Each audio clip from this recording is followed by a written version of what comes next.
Imagine a life where you're no longer working just to make ends meet, but instead building real, lasting wealth. Wealth that brings you freedom, fulfillment, and impact. These aren't just any money rules. These are the strategies that took me from struggling paycheck to paycheck to questioning the very meaning of money. But here's the twist. Most people think building wealth is just about making more money, yet nothing could be further from the truth. In fact, following conventional advice almost held me back. I learned the hard way that true wealth requires a mindset shift, a set of rules that goes against what most people believe. I'm talking about principles that not only grow your bank account, but free you from financial stress and open doors to opportunities you never imagined. If you're tired of just getting by and want to discover the unconventional rules that could transform your financial future, keep watching. So, what's different about these 20 rules? Unlike typical money tips, each of these strategies has been tested in real-life challenges, from saving during lean times to making high-stakes investments. I'll break down each rule in a way that's simple, relatable, and powerful, so by the end you'll have a roadmap to wealth that doesn't just promise financial gain, but also gives you the peace of mind and purpose that come with true financial freedom. Ready to see the first step? Let's dive in. 1. Avoid lifestyle creep. One of the hardest things to avoid once you start making decent money is the urge to upgrade your lifestyle. I remember early in my career when I got my first big paycheck, the temptation to buy a nicer car or move into a swankier apartment was overwhelming. After all, I had worked hard to get here, so why not reward myself, right? But I quickly realized that this thinking was a trap.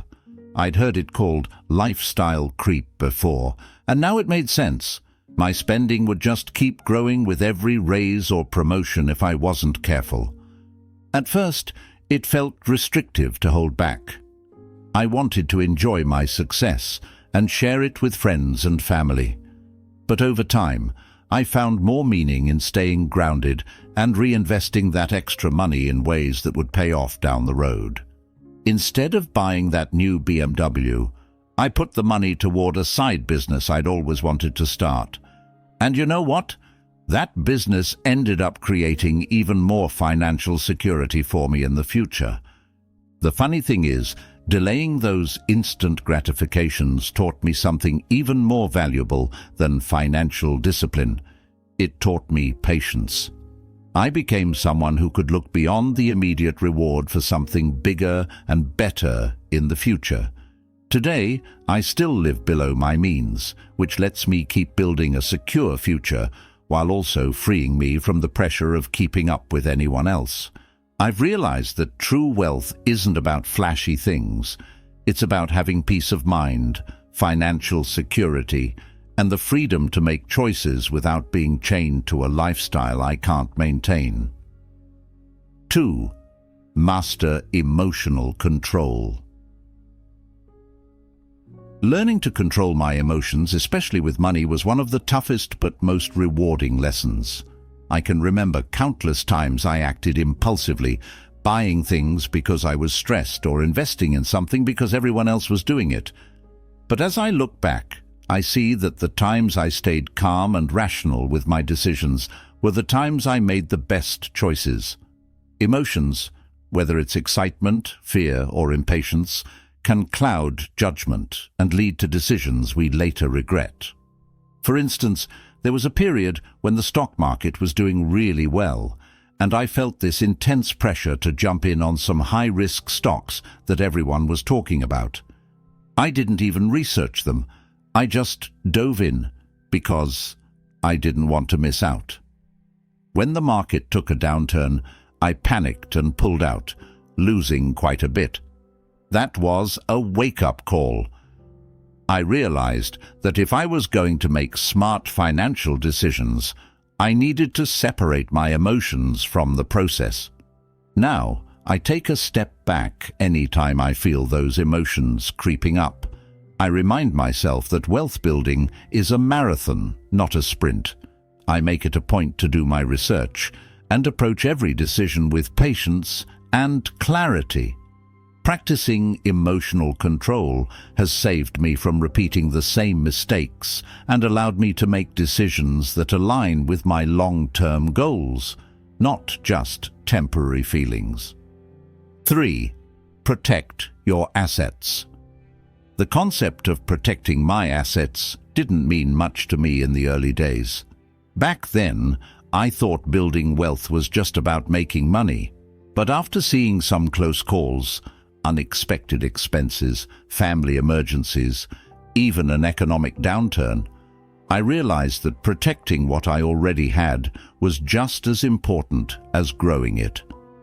I remember one incident when a medical emergency hit my family. Without proper insurance and savings, I would have been in serious financial trouble. That's when I understood the value of having a safety net. Insurance, emergency funds, and legal protections aren't just for big wealth. They're essential for anyone who wants to be financially secure. Today, I make sure I have coverage in the right areas: health, home, and car, and a solid emergency fund. I also explored setting up a legal framework to protect my assets, like putting certain investments in trusts. These steps help me feel secure and prepared for life's curveballs.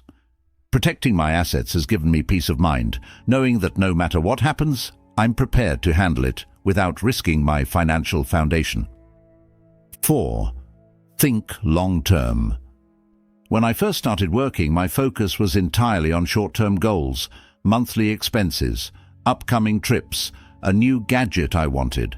But as I matured, I realized that if I wanted to build lasting wealth, I had to start thinking long-term.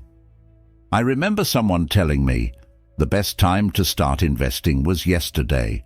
The second best time is today. That phrase stuck with me and changed my approach to money. One of the first things I did was start a retirement fund. It felt odd, thinking about retirement while I was still young, but I began to understand that wealth grows with time. The earlier I started, the more it would compound. I set up automated contributions to a retirement account, and over the years, I've watched it grow, little by little. Now, instead of chasing quick wins, I focus on investments that will benefit me 10, 20, or even 30 years down the line. Thinking long-term has helped me feel secure in my financial choices and taught me patience. It's about planting seeds today that will grow into something meaningful in the future. Instead of spending every dollar now, I know I'm working toward a bigger goal that will pay off and sustain me in years to come. 5. Assign your priorities. For a long time, I struggled with saying no to opportunities. Every new project, every investment, every business idea seemed like a great chance to make money. But I quickly realized that spreading myself too thin was counterproductive.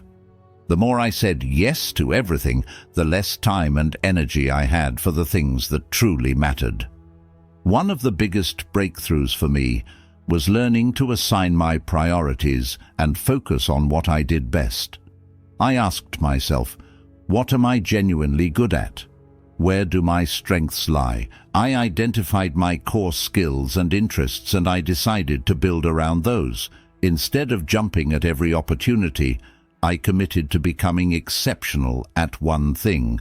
I learned that by becoming best in class in one area, I could unlock more opportunities than if I dabbled in many. It wasn't easy at first. There was always that fear of missing out. But I soon discovered that my focus and dedication brought me more success. I didn't just build wealth, I built expertise and a reputation in my field. By prioritizing, I became the go-to person for specific projects, and my financial growth followed. Now I approach every new opportunity by asking, does this align with my priorities? It's given me clarity, direction, and a much more intentional path to wealth. 6. Minimize borrowing. There was a time when I thought borrowing money was normal, even necessary, for making big purchases. I remember buying my first set of furniture with financing. It seemed harmless, no payments for a year, low interest, but over time, I ended up paying far more than the actual value of the furniture. That's when I realized that borrowing for things that don't generate income is a slippery slope. After that, I started being more mindful about when and why I borrowed. I learned that there's good debt and bad debt. Borrowing to buy a new car or splurge on a vacation falls under bad debt because it drains my income without giving anything back. But borrowing to invest in skills or a business or even real estate is different. Those are assets that, if managed well, could pay back the loan and more. Nowadays, I follow a simple rule. If I can't afford it up front, I wait or work until I can. I make exceptions only for investments that improve my earning power or generate passive income. It's not always easy to hold back, but minimizing borrowing has freed me from debt anxiety. I don't owe anyone, and I'm not tied down by monthly payments. This approach has given me peace of mind, more control over my finances, and the freedom to make decisions based on my goals, not debt obligations. 7. Spend less than you make. This rule seems so basic, but it's one of the most powerful. I used to think that if I could just make more money, all my problems would be solved. But after a few years of making more money, I found myself still struggling to save anything substantial. Why? Because my spending habits had grown with my income. I wasn't spending wildly, but I also wasn't saving or investing as much as I could have. It took me a while to realize that it's not about how much I earn, it's about how much I keep. Once I accepted that, I started setting a monthly budget. I decided to live on a set percentage of my income and save or invest the rest. This one decision changed everything. Suddenly, I had extra money each month, and it felt empowering. I could use it to grow my emergency fund, invest in stocks, or put it into a side business. Now, I stick to the habit of spending less than I make, even when my income goes up. I've learned that true wealth doesn't come from earning a huge salary. It comes from consistently saving, investing, and living below my means. This approach has allowed me to build a safety net and work towards financial independence without feeling like I'm constantly chasing the next paycheck. 8. Have a ripcord budget. The idea of a ripcord budget might sound intense, but it's essentially an emergency plan for my finances. This was something I never thought I needed until I faced a sudden job loss early in my career. I had no backup plan and was living paycheck to paycheck, so losing my income was a huge wake-up call. I realized that if I wanted financial security, I needed to be prepared for the unexpected. Now, I keep at least 6 months of living expenses in a separate savings account just for emergencies. This buffer has been a game changer for me. Knowing that I have that safety net means I don't have to panic or make rush decisions if something goes wrong, like a sudden job change, a health emergency, or an unexpected expense. It gives me the confidence to take calculated risks, knowing I have a cushion to fall back on. Having a ripcord budget isn't about expecting the worst. It's about being prepared for whatever life throws my way. It gives me peace of mind and allows me to focus on building wealth rather than constantly worrying about financial surprises. This safety net has kept me grounded through ups and downs, allowing me to make decisions based on long-term goals, not short-term fears. 9. Create multiple income streams. I used to rely solely on my job for income, believing that if I worked hard, I'd always have financial security. But after experiencing layoffs and economic downturns, I realized that putting all my eggs in one basket was risky. I needed more than one source of income to feel truly secure and financially free. That's when I started exploring other income streams.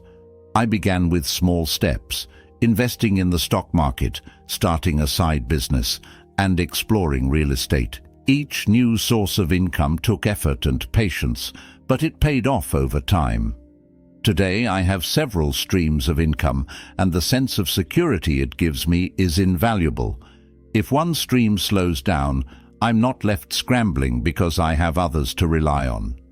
Creating multiple income streams has taught me the power of diversification. It's allowed me to take on new opportunities without worrying that a single setback will derail my financial progress. Building these streams took time and a willingness to try new things, but the freedom and peace of mind they provide are worth every effort. I no longer feel like my financial security hinges on one paycheck, and that's an empowering feeling. 10. Build a personal P&L. For a long time, I thought a profit and loss P&L statement was just for businesses, but then a friend who was financially savvy suggested I apply the same concept to my personal finances. At first it sounded like overkill, but the more I thought about it, the more it made sense. If I wanted to grow my wealth, I needed to have a clear understanding of what was coming in, what was going out, and what I was left with. So, I sat down and started tracking my income and expenses, just like a business would. I categorized my spending, set monthly goals, and calculated my profit, savings, at the end of each month. This process gave me a whole new level of clarity about my finances. I could see where I was overspending and where I could cut back. I also started setting specific savings and investment targets, which helped me stay accountable. Now, managing my finances with a personal P&L has become second nature. It's empowering to see my profits grow and to know exactly where I stand financially. This practice has helped me make better financial decisions, stay on top of my goals, and build a stronger foundation for wealth. Treating my finances like a business has been one of the most effective strategies for building long-term financial security. 11. Leverage compounding. When I first learned about the power of compounding, it felt almost magical. I'd always known that saving money was important, but it wasn't until I understood how compound interest works that I realized how powerful it could be. The idea that my money could grow exponentially just by being invested over time changed my whole approach to wealth building. I remember opening my first retirement account and starting with small, regular contributions. At first, the growth was slow, and I barely noticed a difference. But as the years went by, I started to see the compounding effect. My interest was earning interest, and that interest was growing on itself.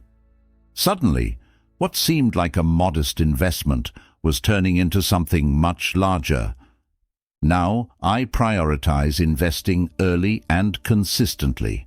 I contribute to my retirement account, my brokerage accounts, and other investments with a long-term perspective.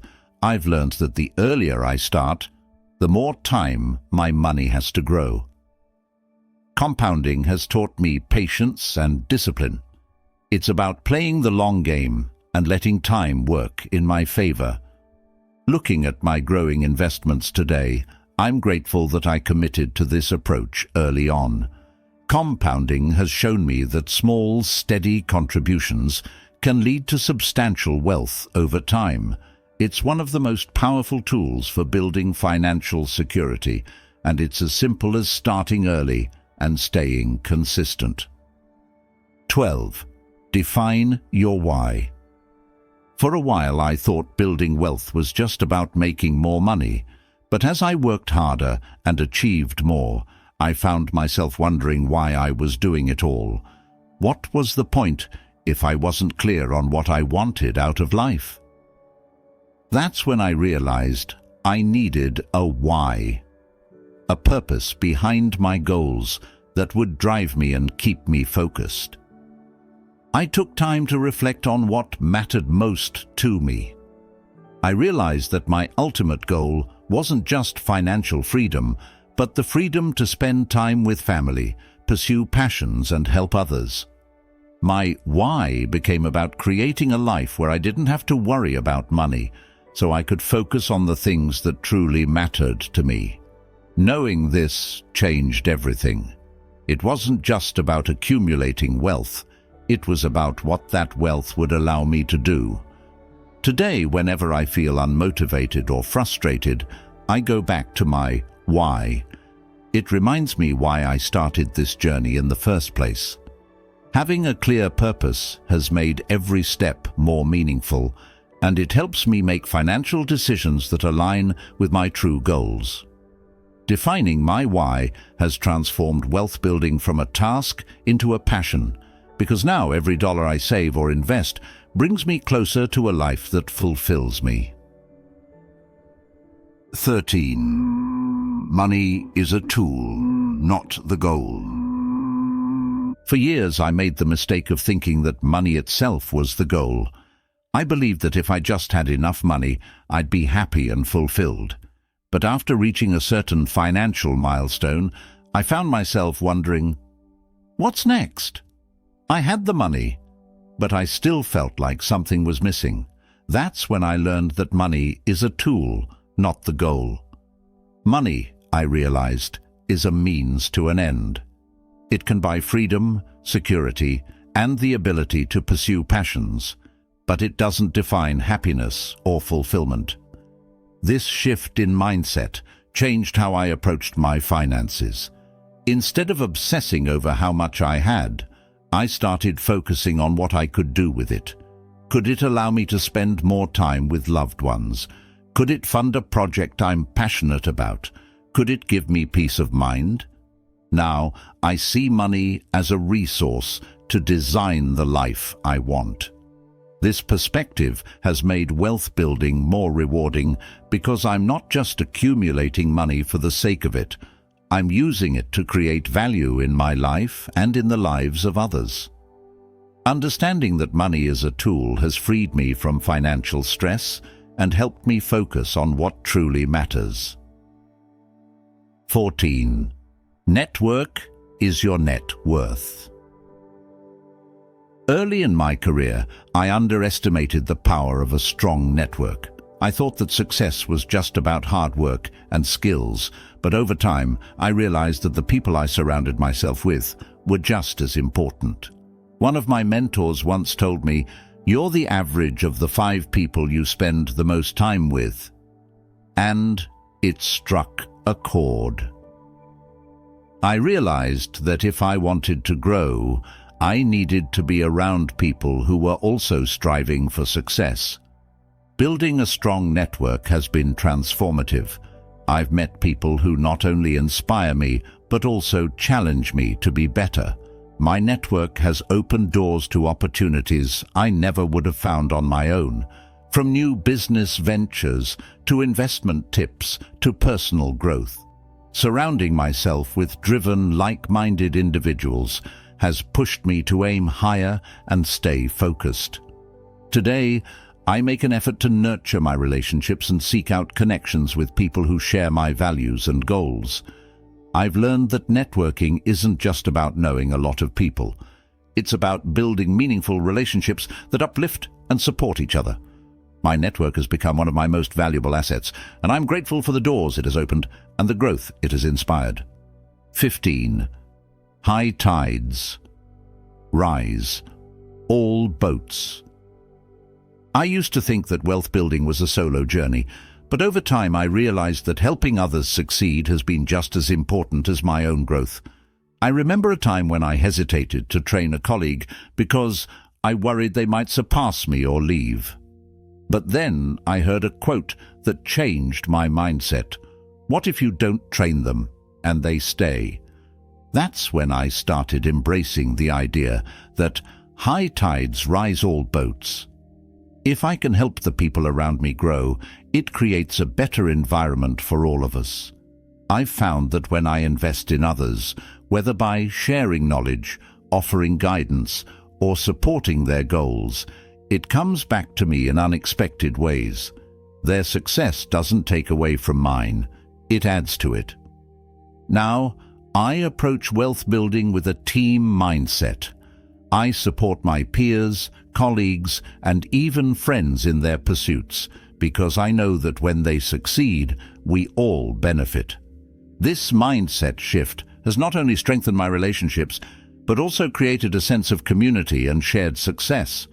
Helping others reach their potential has been deeply rewarding and has added a new dimension to my own journey.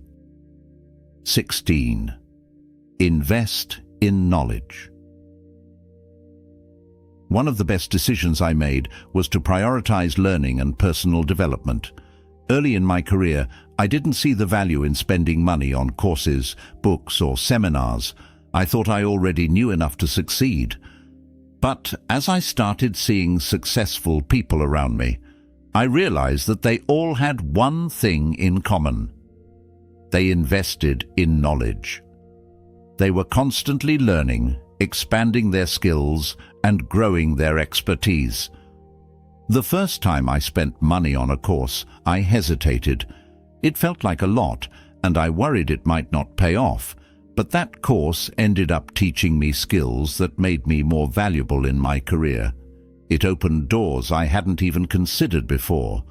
I started reading books on finance, business, and personal development, and each one gave me new insights that helped me make better decisions. Now, I make it a point to set aside a portion of my income for learning. I see it as an investment in myself, one that continues to pay off in ways I never imagined. Every book, course, or seminar adds to my skill set and makes me a better decision maker. Investing in knowledge has been one of the most valuable steps in my wealth-building journey, and it's something I plan to keep doing for life. 17. Analyze risk-return ratios. For a long time, I thought all investments were the same. Either they were good or bad. But over time, I realized that each opportunity has its own risk and return profile, and understanding these ratios is key to making smart financial decisions. I remember one time I invested in a business idea without really evaluating the risks. I was caught up in the potential returns and didn't see the red flags. That investment didn't pan out, and I lost money. Since then, I've learned to approach every investment with a clear-eyed view of its risk-return ratio. I ask myself, what's the worst-case scenario, and am I prepared for it? I also consider the potential upside and whether it justifies the risk. Some investments, like stocks, offer high returns but come with higher risk, while others, like real estate, might offer moderate returns with lower risk. I've found that balancing these is key to building wealth without unnecessary stress. Now, I take time to analyze each investment carefully. I place my opportunities on a mental grid of high risk, high return to low risk, low return, and I choose based on my goals and tolerance. Understanding risk-return ratios has made me more strategic and helped me avoid impulsive decisions. It's given me the confidence to grow my wealth without taking on risks I'm not comfortable with. 18. Don't fear money. For a long time, I had mixed feelings about money. I grew up hearing things like, money is the root of all evil, or rich people are greedy. These beliefs made me hesitant to pursue wealth, even though I wanted financial security. I found myself self-sabotaging, passing up opportunities, or feeling guilty whenever I earned more. It took me a while to realize that my relationship with money needed a serious shift. I started reading about money mindset And one idea resonated with me. Money itself is neutral. It's how we use it that matters. That simple realization changed everything for me. I began to see money as a tool for good, a way to provide for my family, help others, and achieve my dreams. I stopped fearing money and started inviting it into my life with a positive mindset. Now, I see wealth as something that can amplify my values and purpose. I focus on creating a healthy, abundant relationship with money, free from guilt or negative beliefs. This shift has allowed me to grow my wealth without the mental blocks I used to have. Embracing money with a positive mindset has been a game changer, and I'm grateful every day for the freedom and opportunities it brings. 19. Pay yourself first. For years, I lived by the pay everyone else first mentality. Bills, obligations, even favors for friends, all of it came before my own financial needs. The problem was, by the time I got around to myself, there was rarely anything left. It felt like I was working hard, but getting nowhere financially.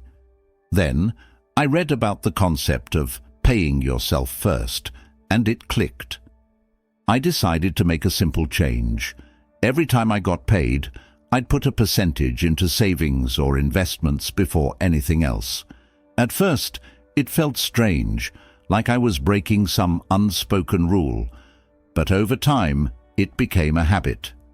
By putting myself first, I started building a small but growing safety net. I began to feel more secure, knowing I was making progress toward my financial goals, no matter what else was going on. Now, paying myself first is a non-negotiable part of my budget. It's one of the most empowering habits I've developed, and it's helped me build real wealth. I no longer feel like I'm just working to make ends meet. I'm working to create a better future for myself. This habit has taught me the importance of prioritizing my own financial well-being and has given me the confidence to continue building my wealth. 20. Give to get. I used to think that giving away money was counterproductive to building wealth. After all, shouldn't I be saving and investing every penny to reach my goals faster? But over the years, I've realized that giving can actually be a powerful tool in wealth building. I remember the first time I donated a significant amount to a cause I cared about. It wasn't a huge amount, but it felt impactful, and the gratitude I received made me feel like I was part of something bigger. Since then, I've made giving a regular part of my financial plan, whether it's supporting charities, helping out a friend in need, or even giving my time to volunteer. I've found that giving enriches my life in ways that go beyond money. It brings a sense of purpose and connection, and it reminds me of why I'm building wealth in the first place, to make a positive impact. Interestingly, the more I give, the more opportunities seem to come my way. I don't know if it's karma, good energy, or just the power of generosity, but giving has opened doors and brought incredible people into my life. I've learned that wealth isn't just about what I accumulate, it's about what I contribute. Giving to get has become one of my most fulfilling principles, and it's one I plan to keep practicing as I continue my journey. Now that you've heard the 20 rules that transformed my financial life, it's your turn to put them into action. Remember, building wealth isn't about quick wins. It's about consistent, smart decisions that lead to long-term freedom. I hope these rules not only inspire you, but also give you practical steps to start creating the financial future you want. If you found value in this video, please give it a thumbs up. It really helps the channel reach more people. Don't forget to subscribe for more insights and strategies on building wealth, finding purpose, and living a fulfilling life. And, of course, I'd love to hear from you. Drop a comment below with your thoughts, questions, or the rule that resonated with you the most? Let's start a conversation and help each other grow. Thank you for watching, and I'll see you in the next video. Imagine a life where you're no longer working just to make ends meet, but instead building real, lasting wealth. Wealth that brings you freedom, fulfillment, and impact. These aren't just any money rules. These are the strategies that took me from struggling paycheck to paycheck to questioning the very meaning of money. But here's the twist. Most people think building wealth is just about making more money, yet nothing could be further from the truth. In fact, following conventional advice almost held me back.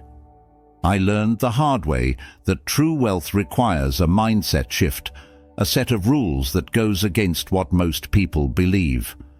I'm talking about principles that not only grow your bank account, but free you from financial stress and open doors to opportunities you never imagined.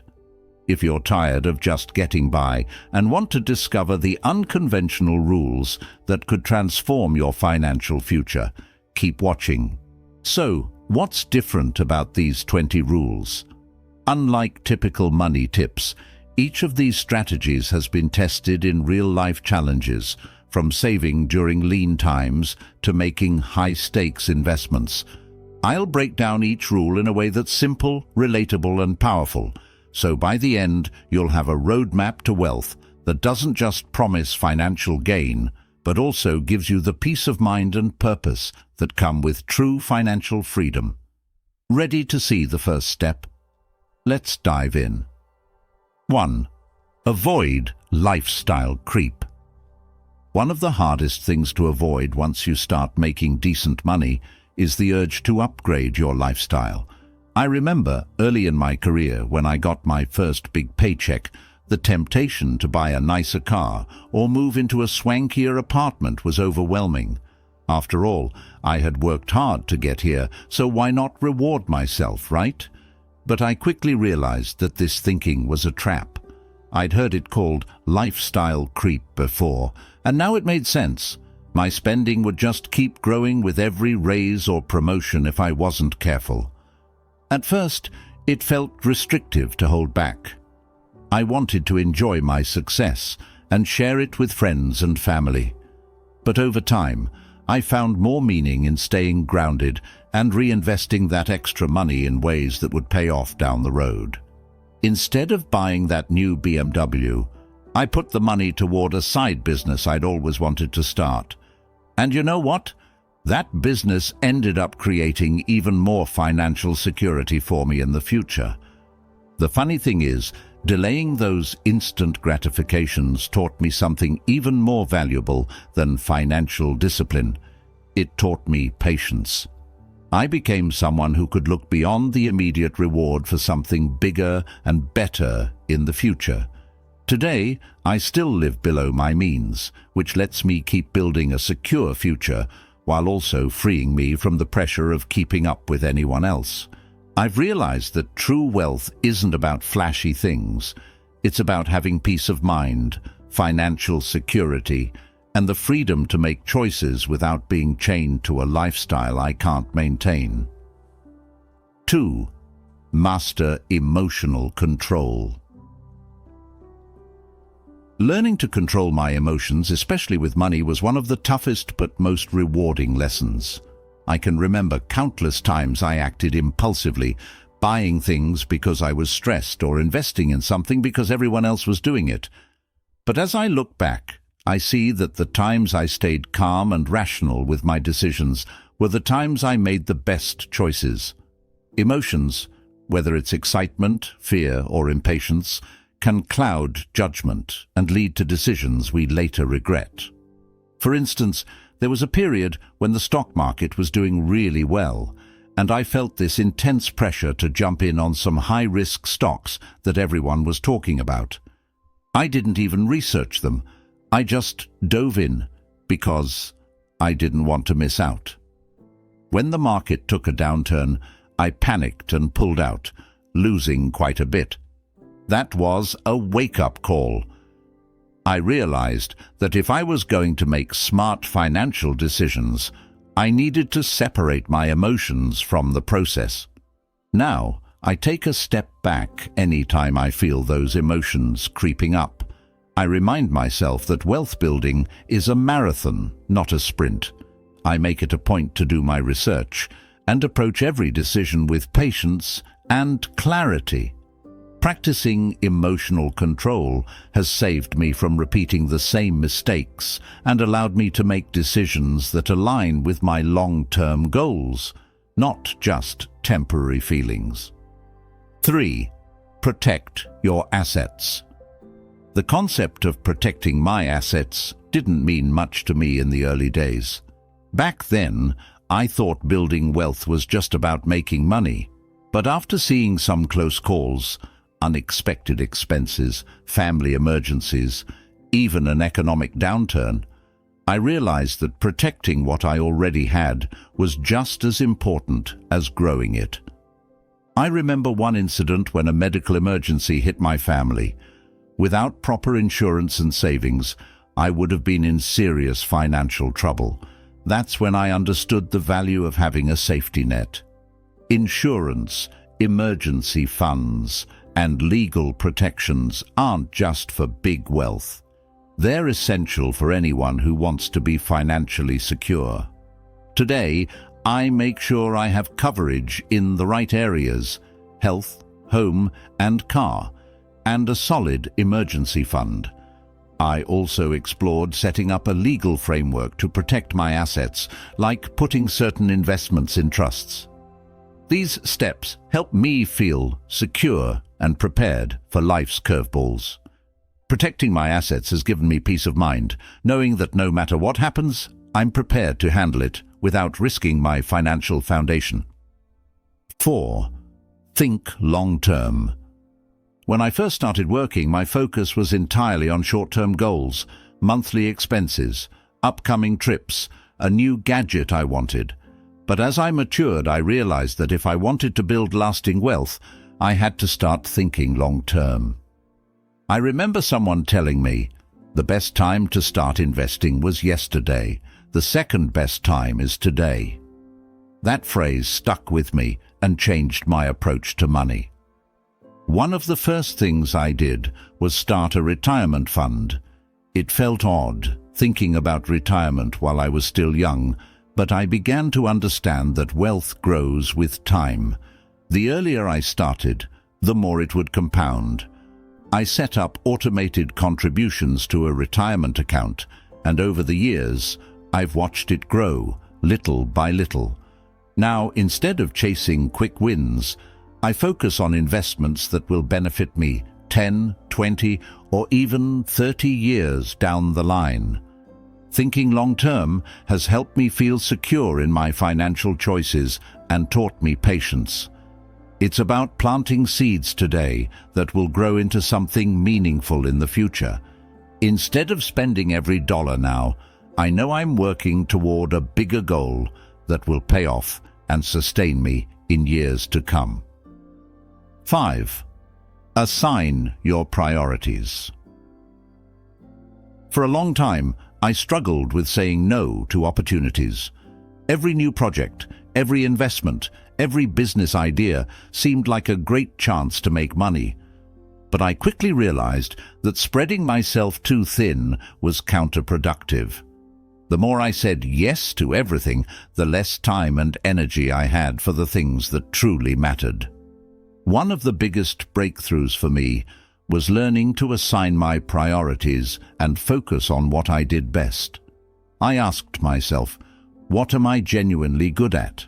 Where do my strengths lie? I identified my core skills and interests, and I decided to build around those. Instead of jumping at every opportunity, I committed to becoming exceptional at one thing. I learned that by becoming best in class in one area, I could unlock more opportunities than if I dabbled in many. It wasn't easy at first. There was always that fear of missing out. But I soon discovered that my focus and dedication brought me more success. I didn't just build wealth, I built expertise and a reputation in my field. By prioritizing, I became the go-to person for specific projects, and my financial growth followed. Now, I approach every new opportunity by asking, does this align with my priorities? It's given me clarity, direction, and a much more intentional path to wealth. 6. Minimize borrowing.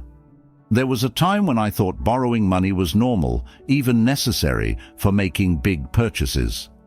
I remember buying my first set of furniture with financing. It seemed harmless, no payments for a year, low interest, but over time, I ended up paying far more than the actual value of the furniture. That's when I realized that borrowing for things that don't generate income is a slippery slope. After that, I started being more mindful about when and why I borrowed. I learned that there's good debt and bad debt. Borrowing to buy a new car or splurge on a vacation falls under bad debt because it drains my income without giving anything back. But borrowing to invest in skills or a business or even real estate is different. Those are assets that, if managed well, could pay back the loan and more. Nowadays, I follow a simple rule. If I can't afford it up front, I wait or work until I can. I make exceptions only for investments that improve my earning power or generate passive income. It's not always easy to hold back, but minimizing borrowing has freed me from debt anxiety. I don't owe anyone, and I'm not tied down by monthly payments. This approach has given me peace of mind, more control over my finances, and the freedom to make decisions based on my goals, not debt obligations. 7. Spend less than you make. This rule seems so basic, but it's one of the most powerful.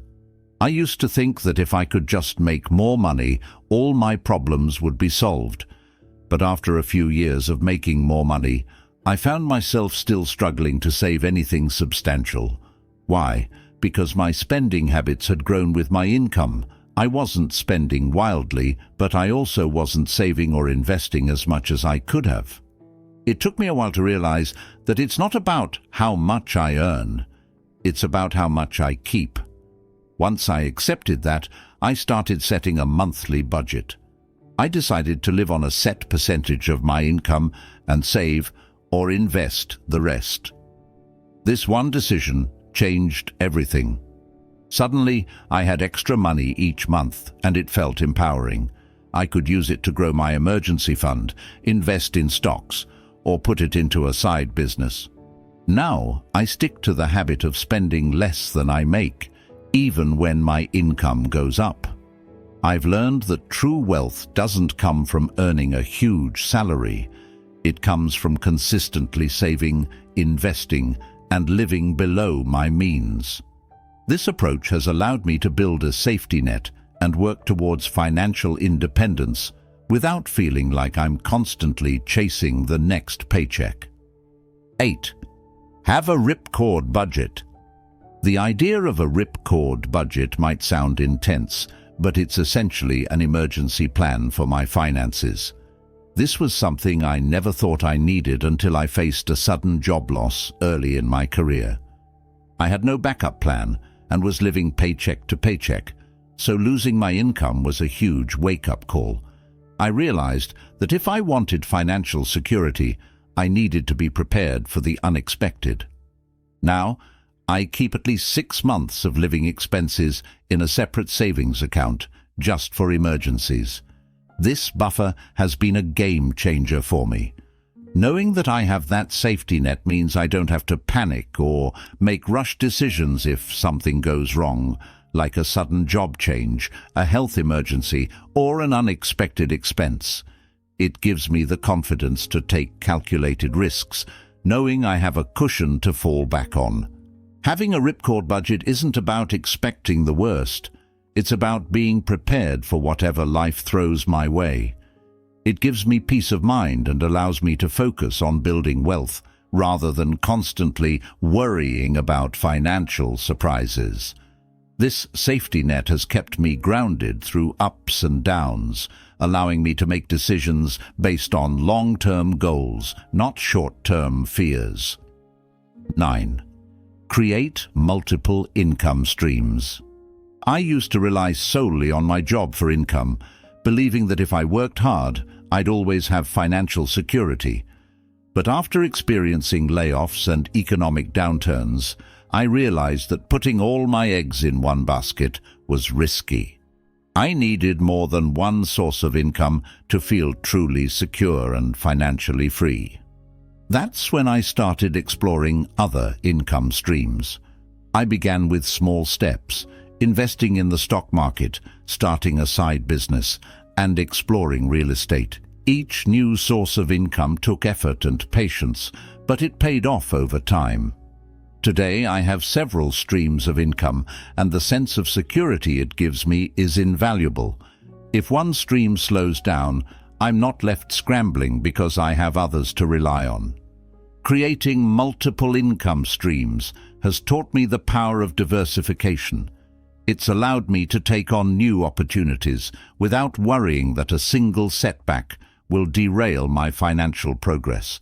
Building these streams took time and a willingness to try new things, but the freedom and peace of mind they provide are worth every effort. I no longer feel like my financial security hinges on one paycheck, and that's an empowering feeling. 10. Build a personal P&L. For a long time, I thought a profit and loss P&L statement was just for businesses, but then a friend who was financially savvy suggested I apply the same concept to my personal finances. At first it sounded like overkill, but the more I thought about it, the more it made sense. If I wanted to grow my wealth, I needed to have a clear understanding of what was coming in, what was going out, and what I was left with. So, I sat down and started tracking my income and expenses, just like a business would. I categorized my spending, set monthly goals, and calculated my profit, savings, at the end of each month. This process gave me a whole new level of clarity about my finances. I could see where I was overspending and where I could cut back. I also started setting specific savings and investment targets, which helped me stay accountable. Now, managing my finances with a personal P&L has become second nature. It's empowering to see my profits grow and to know exactly where I stand financially.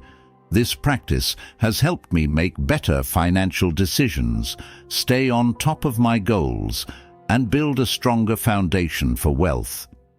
Treating my finances like a business has been one of the most effective strategies for building long-term financial security. 11.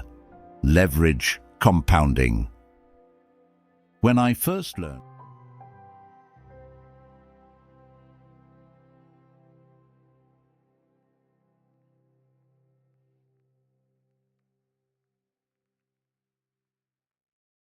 Are you tired of waiting for motivation to strike before you take action? Imagine a life where you're always ready to act, no matter the obstacles. This is where the ancient wisdom of Stoicism comes in. I'll share with you 10 powerful Stoic-inspired strategies to help you force yourself to take purposeful action, even on the hardest days. Think about it. You know what you want. You have the goals. But every time you go to take that first step, something holds you back. It could be procrastination, self-doubt, or just the overwhelming feeling of, where do I even start? I'm going to break down actionable Stoic principles that tackle these exact struggles. Imagine overcoming procrastination, finding clarity of purpose, and actually turning challenges into opportunities for growth. These aren't just philosophies, they're practical techniques that have helped people lead more disciplined and focused lives for centuries. By the end of this video, you'll have 10 strategies you can apply daily to transform your habits, simplify your life, and finally take control of your actions. These are timeless insights designed to help you become a more intentional, resilient version of yourself. Ready to master the art of purposeful action? Let's dive into each of these Stoic principles, starting now. 1. Take small steps. Whenever I think about a big goal I want to accomplish, I admit I often feel overwhelmed. The vision of what I want can be so massive that it's hard to know where to start. I remind myself of the Stoic wisdom about taking small, steady steps toward any significant goal. Rather than focusing on the intimidating endpoint, I try to break things down into smaller, more manageable actions that I can work on daily. In my experience, these small steps are where the real momentum starts. Each step, no matter how small, is a little victory that gives me a sense of accomplishment and motivates me to keep going. There have been times when I've tried to do too much at once and felt burnt out or even defeated. But when I slow down and take things one step at a time, I can build up a consistent rhythm, making it much easier to stick with my goals over the long term. This approach doesn't just work for big dreams, but also for everyday tasks. If I feel overwhelmed by a project at work or something at home, I break it down and tackle each part one at a time. Doing this helps me feel more in control and makes even the toughest tasks feel achievable. With each small step, I remind myself that I'm moving forward, and that's all that really matters. In the end, progress is about persistence, not perfection. Taking things one small step at a time keeps me grounded, focused, and motivated to keep going. 2. Embrace memento mori to boost urgency. Reflecting on the concept of memento mori, remembering that life is finite, has changed how I approach my time and priorities. The reminder that life isn't endless isn't something morbid or negative. Instead, it's a way to focus on what truly matters. Whenever I'm tempted to procrastinate or spend too much time on things that don't align with my values, I pause and think about how I'd feel if this was my last day. How would I want to spend it? This perspective helps me cut through the noise and focus on actions that genuinely matter to me. It's a gentle nudge to stop waiting for the right moment and to start acting with purpose and urgency. If I have a goal I've been putting off, memento mori pushes me to start now, rather than waiting for everything to feel perfect, which rarely happens anyway. Thinking this way also helps me appreciate the present. I know that my time is limited, so I'm motivated to make the most of each day. Instead of spending hours scrolling through social media or getting lost in trivial distractions, I'm more likely to reach out to loved ones, work on my passions, or do something that adds value to my life. Knowing that time is fleeting makes me more mindful and intentional, pushing me to take purposeful action rather than letting time slip by unnoticed. Embracing memento mori has brought more meaning to my life, encouraging me to live fully and act with clarity and commitment every day. 3. Cultivate gratitude for the opportunity to act. When daily tasks pile up or my to-do list feels endless, I sometimes catch myself feeling frustrated or overwhelmed. But instead of letting those feelings take over, I've learned to pause and find gratitude for the opportunity to act. Stoicism teaches that every task, even the small or tedious ones, is an opportunity to practice patience, resilience, and discipline. When I approach my responsibilities this way, they transform from chores to chances for growth. This mindset shift has changed how I feel about routine. Instead of dreading certain tasks, I see them as a way to build my character and strengthen my resolve. Whether it's working out, staying late to finish a project, or simply doing household chores, I remind myself that each action is part of a bigger picture. Every effort, no matter how small, contributes to my personal growth. Gratitude also makes these tasks feel lighter. When I remind myself that I have the ability and time to take action, it feels like a privilege rather than a burden. There are countless people who might long for the chance to pursue what I sometimes take for granted. So, instead of viewing my responsibilities as exhausting, I see them as gifts that allow me to grow and live fully. This perspective not only motivates me to take action, but also fills my day with a sense of purpose and appreciation, turning every task into a meaningful part of my journey. 4. Overcome procrastination. Procrastination has always been a tough habit for me to break. It's easy to choose comfort and avoid the hard work, but I've realized that procrastination isn't just about avoiding tasks. It's a barrier to my own growth. Stoicism encourages us to act in the present, knowing that time is one of our most precious resources. When I procrastinate, I'm letting go of something I'll never get back: time. What has helped me is reframing each task as a step towards the life I want. If I delay action, I'm actually choosing to delay my progress and hold myself back. I remind myself that every moment spent avoiding a task is time I could be investing in my own future. This awareness is like an internal nudge that keeps me focused on the bigger picture. Procrastination might offer short-term comfort, but in the long run, it just adds stress and regret. Breaking free from procrastination is also about accepting discomfort. Instead of seeing challenges as reasons to avoid something, I try to see them as opportunities to strengthen my resilience. Taking action isn't always easy, but I find that when I push through, I feel a sense of satisfaction and pride that's far more fulfilling than avoidance. The Stoic mindset has taught me that true freedom comes from discipline, not in avoiding hard work, but in embracing it. By focusing on the present and taking purposeful action, I'm breaking the cycle of procrastination and building a life of progress and fulfillment.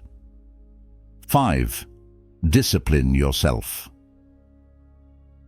Self-discipline has been one of the most empowering tools in my life. When I think of discipline, I don't see it as a restrictive or limiting practice. Instead, it's my path to freedom. Stoicism teaches that when we control our actions and emotions, we gain the power to shape our lives rather than being pulled by fleeting whims or impulses. With self-discipline, I feel more aligned with my goals and values, as if I'm steering my own ship through life's currents. It's not always easy, of course. There are days when I just want to let go of all structure and indulge in comfort or distractions. But I've noticed that when I do this, I feel less fulfilled in the end. Discipline helps me stay on track with my goals, even when motivation fades. It's what keeps me committed to the things that truly matter to me, like health, learning, and personal growth. To make discipline a daily practice, I start small. I'll choose one action, like exercising, and commit to doing it consistently, even if only for a short time. Each small victory strengthens my self-control, creating a foundation for bigger challenges. When I follow through on my commitments, I feel a sense of accomplishment and self-respect that motivates me to keep going.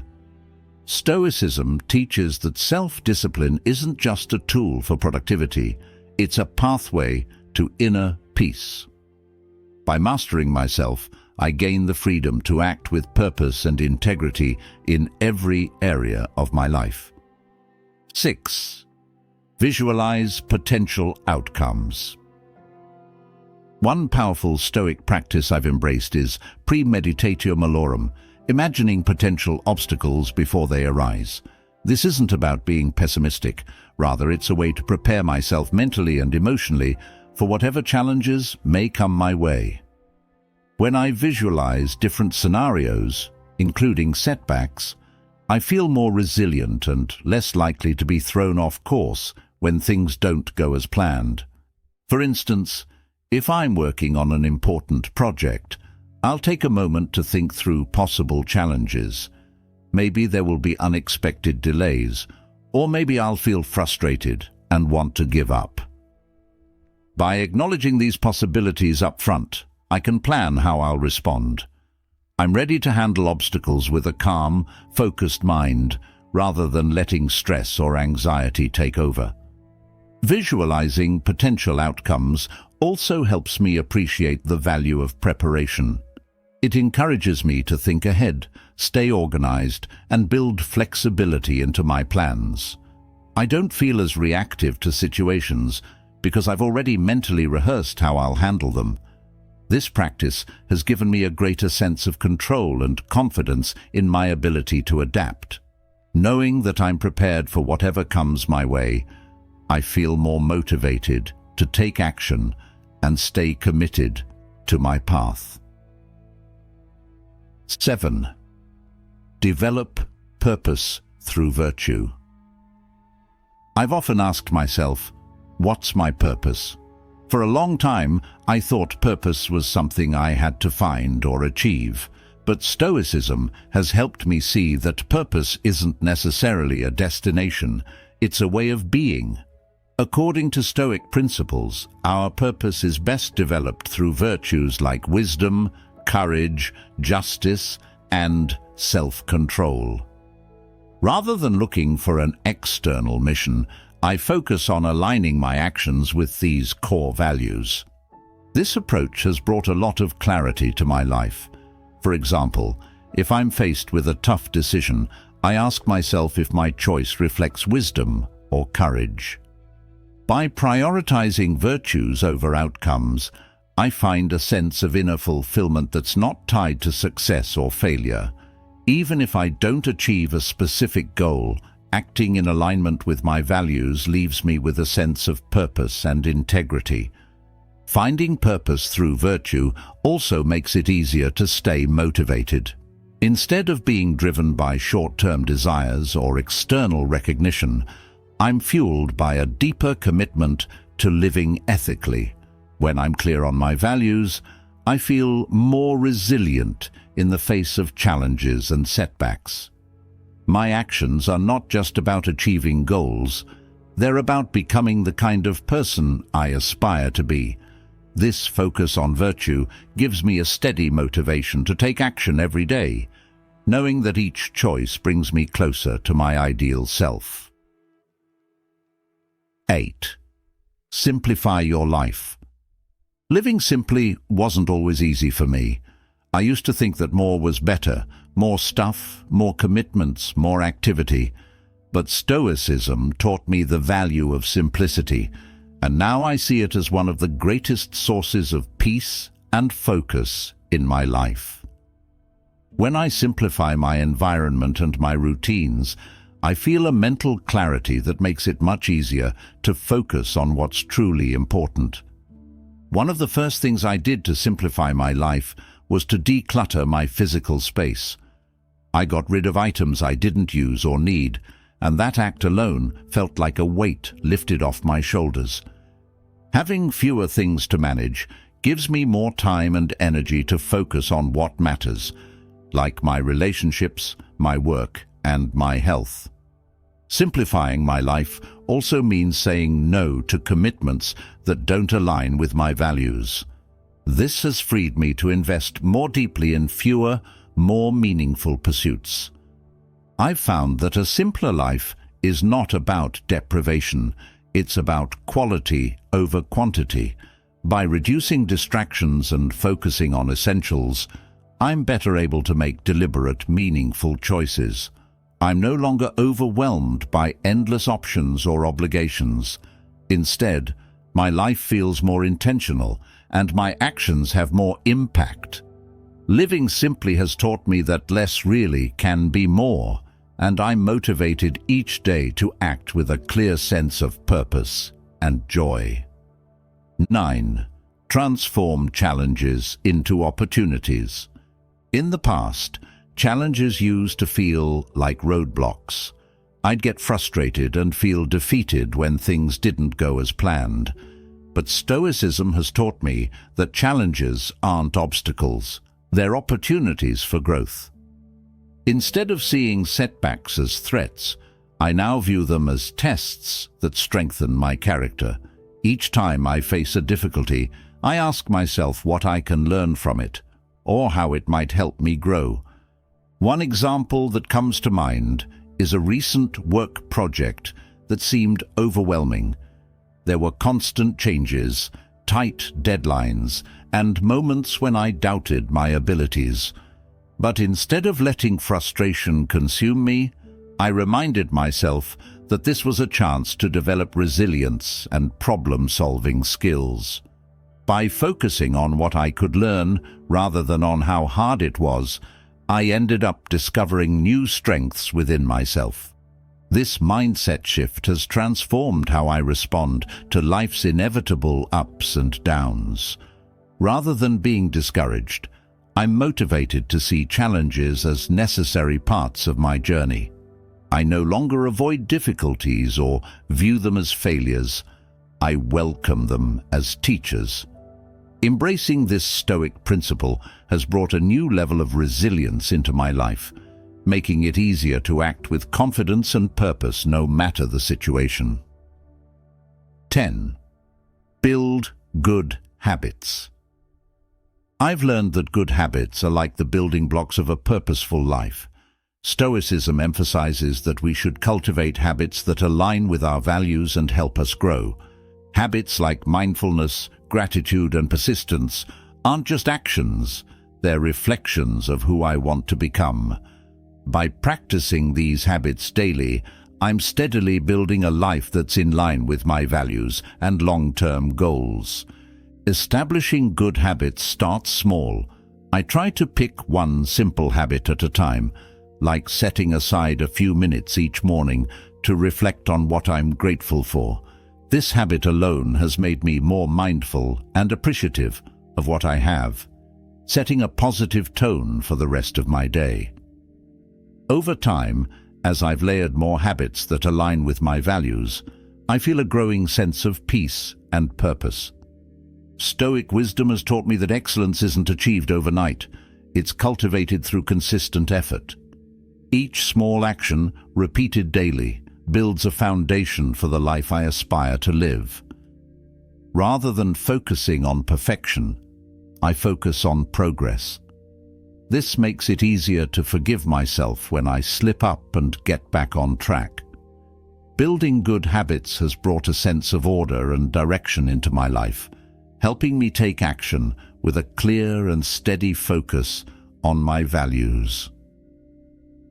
We've covered 10 powerful Stoic-inspired strategies to help you take action with purpose, no matter the challenges you face. From embracing self-discipline and transforming obstacles into growth opportunities to building habits that align with your values.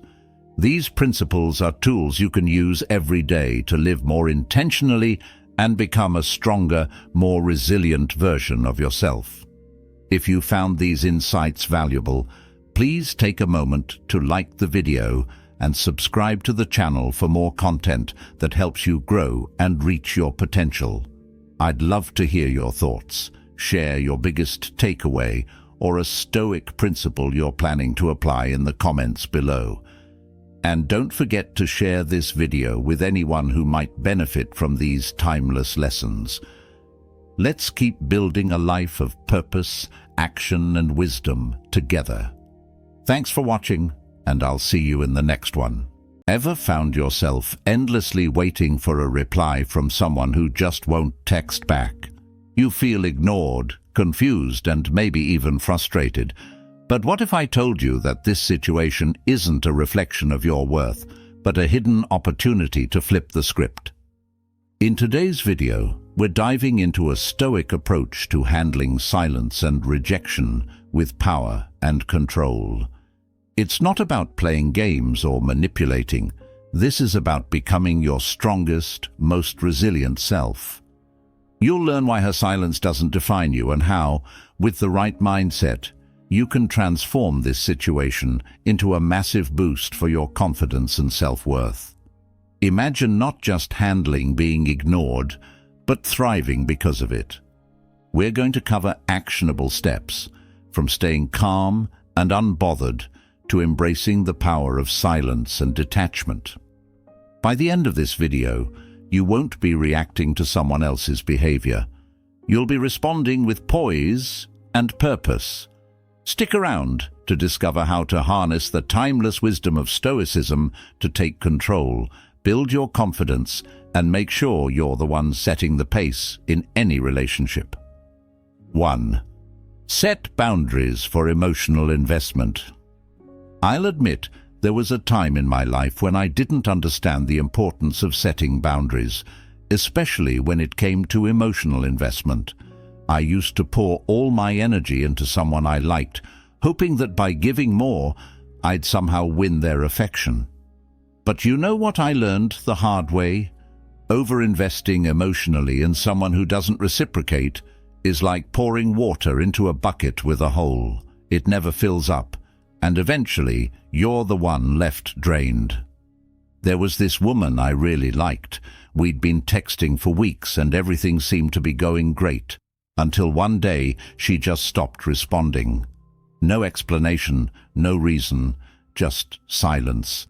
I remember checking my phone obsessively, rereading our previous conversations, trying to figure out where I went wrong. It consumed me to the point where I wasn't focused at work, skipped the gym, and felt like I was in a constant state of anxiety. One day, a good friend of mine said something that hit me like a ton of bricks. "Why are you giving so much power to someone who can't even send a text back? You're worth more than that." That's when it clicked. I realized I was investing my time, emotions, and energy into someone who clearly wasn't doing the same for me. Worse, I wasn't leaving anything for myself. That's when I knew I needed to set boundaries. Not for her, but for me. Here's what I did. I stopped reaching out. I told myself that if someone values me, they'll show it without me having to chase them. It wasn't easy, trust me. There were days I'd stare at my phone, tempted to send another message, but I resisted. Instead, I redirected that energy into things that made me feel good about myself. I started running again, took up reading, and even reconnected with friends I hadn't seen in a while. It wasn't an overnight transformation, but with every small step, I started to feel more in control. What I learned during that time is this. Setting boundaries is not about punishing the other person. It's about protecting your peace and preserving your self-worth. It's saying, I deserve to be treated with the same effort and respect that I give. If someone isn't willing to meet you halfway, that's their loss, not yours. This doesn't mean I closed myself off from relationships, far from it. But now I approach them differently. I observe actions more than words. If someone consistently shows me that they're not as invested, I step back. No hard feelings, no drama, just a quiet acknowledgement that my energy is better spent elsewhere. Looking back, I'm actually grateful for the experience because it taught me a valuable lesson. I'm responsible for how I allow others to treat me. Setting boundaries isn't selfish, it's self-care, and in doing so, I've created space for the right people to enter my life, people who see my worth without me having to convince them. So, if you're in a situation where you feel ignored or undervalued, ask yourself, am I respecting my own boundaries? Am I investing too much into someone who's giving too little? If the answer is yes, it's time to pull back. Trust me, your future self will thank you. 2. Do nothing. And you know what? She started initiating more conversations, but by then, I'd learned something crucial. I didn't need her or anyone else to validate me. That realization ties perfectly into the second point, doing nothing. Doing nothing might sound counterintuitive, especially in a world where we're constantly told to take action or fix things. But when someone ignores you, sometimes the most powerful move is no move at all. This isn't about playing games or trying to manipulate the situation. It's about understanding that your value doesn't depend on someone else's attention or approval. I used to think silence was the enemy. If I didn't respond to being ignored, I felt like I was losing control, like I wasn't doing enough to salvage the situation. But in reality, constantly trying to fix something that isn't reciprocated only puts you in a weaker position. Chasing after someone who's ignoring you sends a clear message. Your validation is more important to me than my self-respect. And let me tell you, that's not a message you want to send.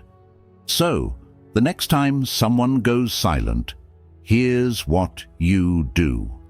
Nothing. Don't send another text. Don't check their social media, and definitely don't overthink the situation. Instead, redirect that energy into yourself. When I say do nothing, I mean resist the urge to react emotionally or impulsively. Let their silence speak for itself and respond with your own silence. This isn't a game, it's a statement of strength. I remember one instance when doing nothing completely shifted the dynamic.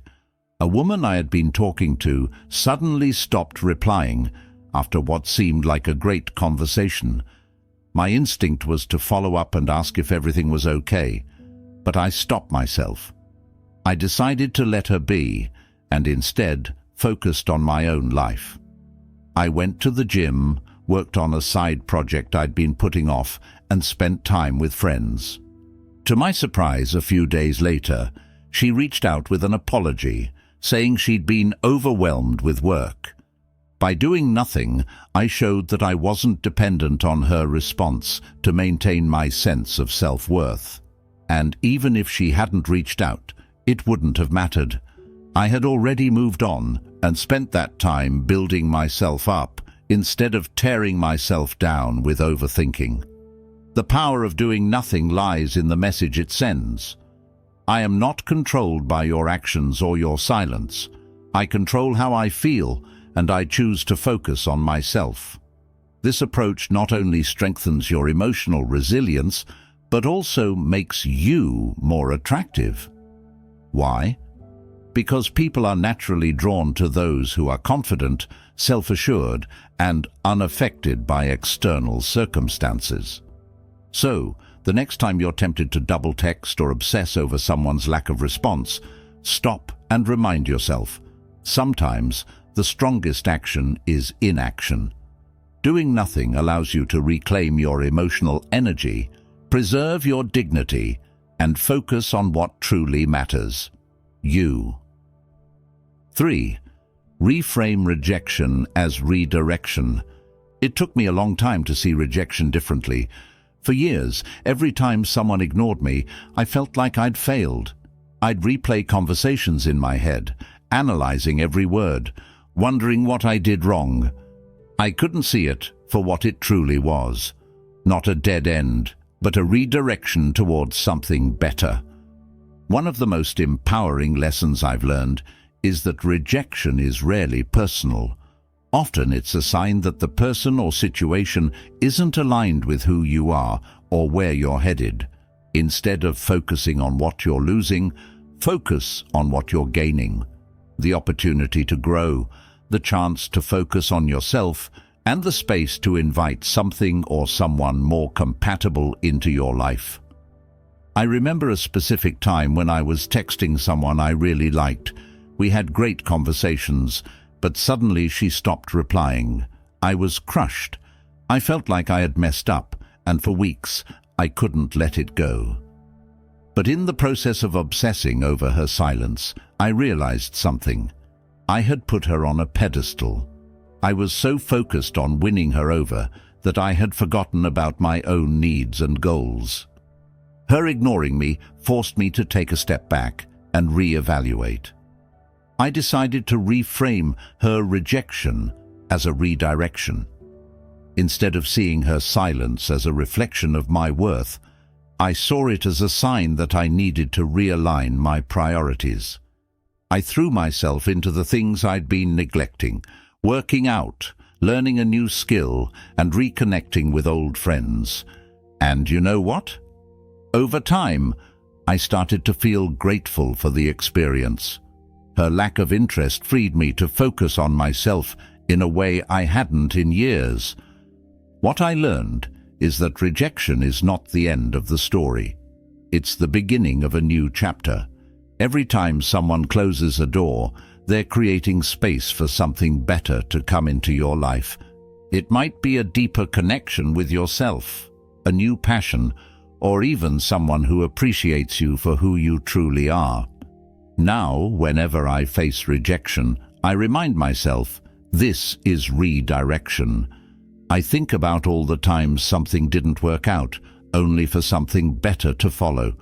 Maybe that job you didn't get led to an even better opportunity. Maybe the relationship that didn't work out taught you lessons that prepared you for the love of your life. It's all about perspective. When you reframe rejection as redirection, you take the power back. You stop seeing yourself as a victim of someone else's choices and start seeing yourself as the creator of your own destiny. So, the next time someone ignores you, ask yourself, what am I being redirected toward? What can I gain from this experience? By shifting your focus from what you've lost to what you can gain, you'll find that rejection isn't something to fear. It's something to embrace. 4. Shift the focus back to you. When someone ignores you, it's easy to get caught up in the whirlwind of questions. Why aren't they responding? Did I do something wrong? Are they talking to someone else? I've been there, and I know how quickly those thoughts can spiral out of control. But the truth is, the more energy you give to someone who isn't reciprocating, the more you're neglecting the most important person in your life, yourself. I learned this lesson during a particularly rough time. I was texting someone I thought was interested in me, but suddenly her replies stopped coming. I wasted so much time refreshing my phone, hoping for a message that never came.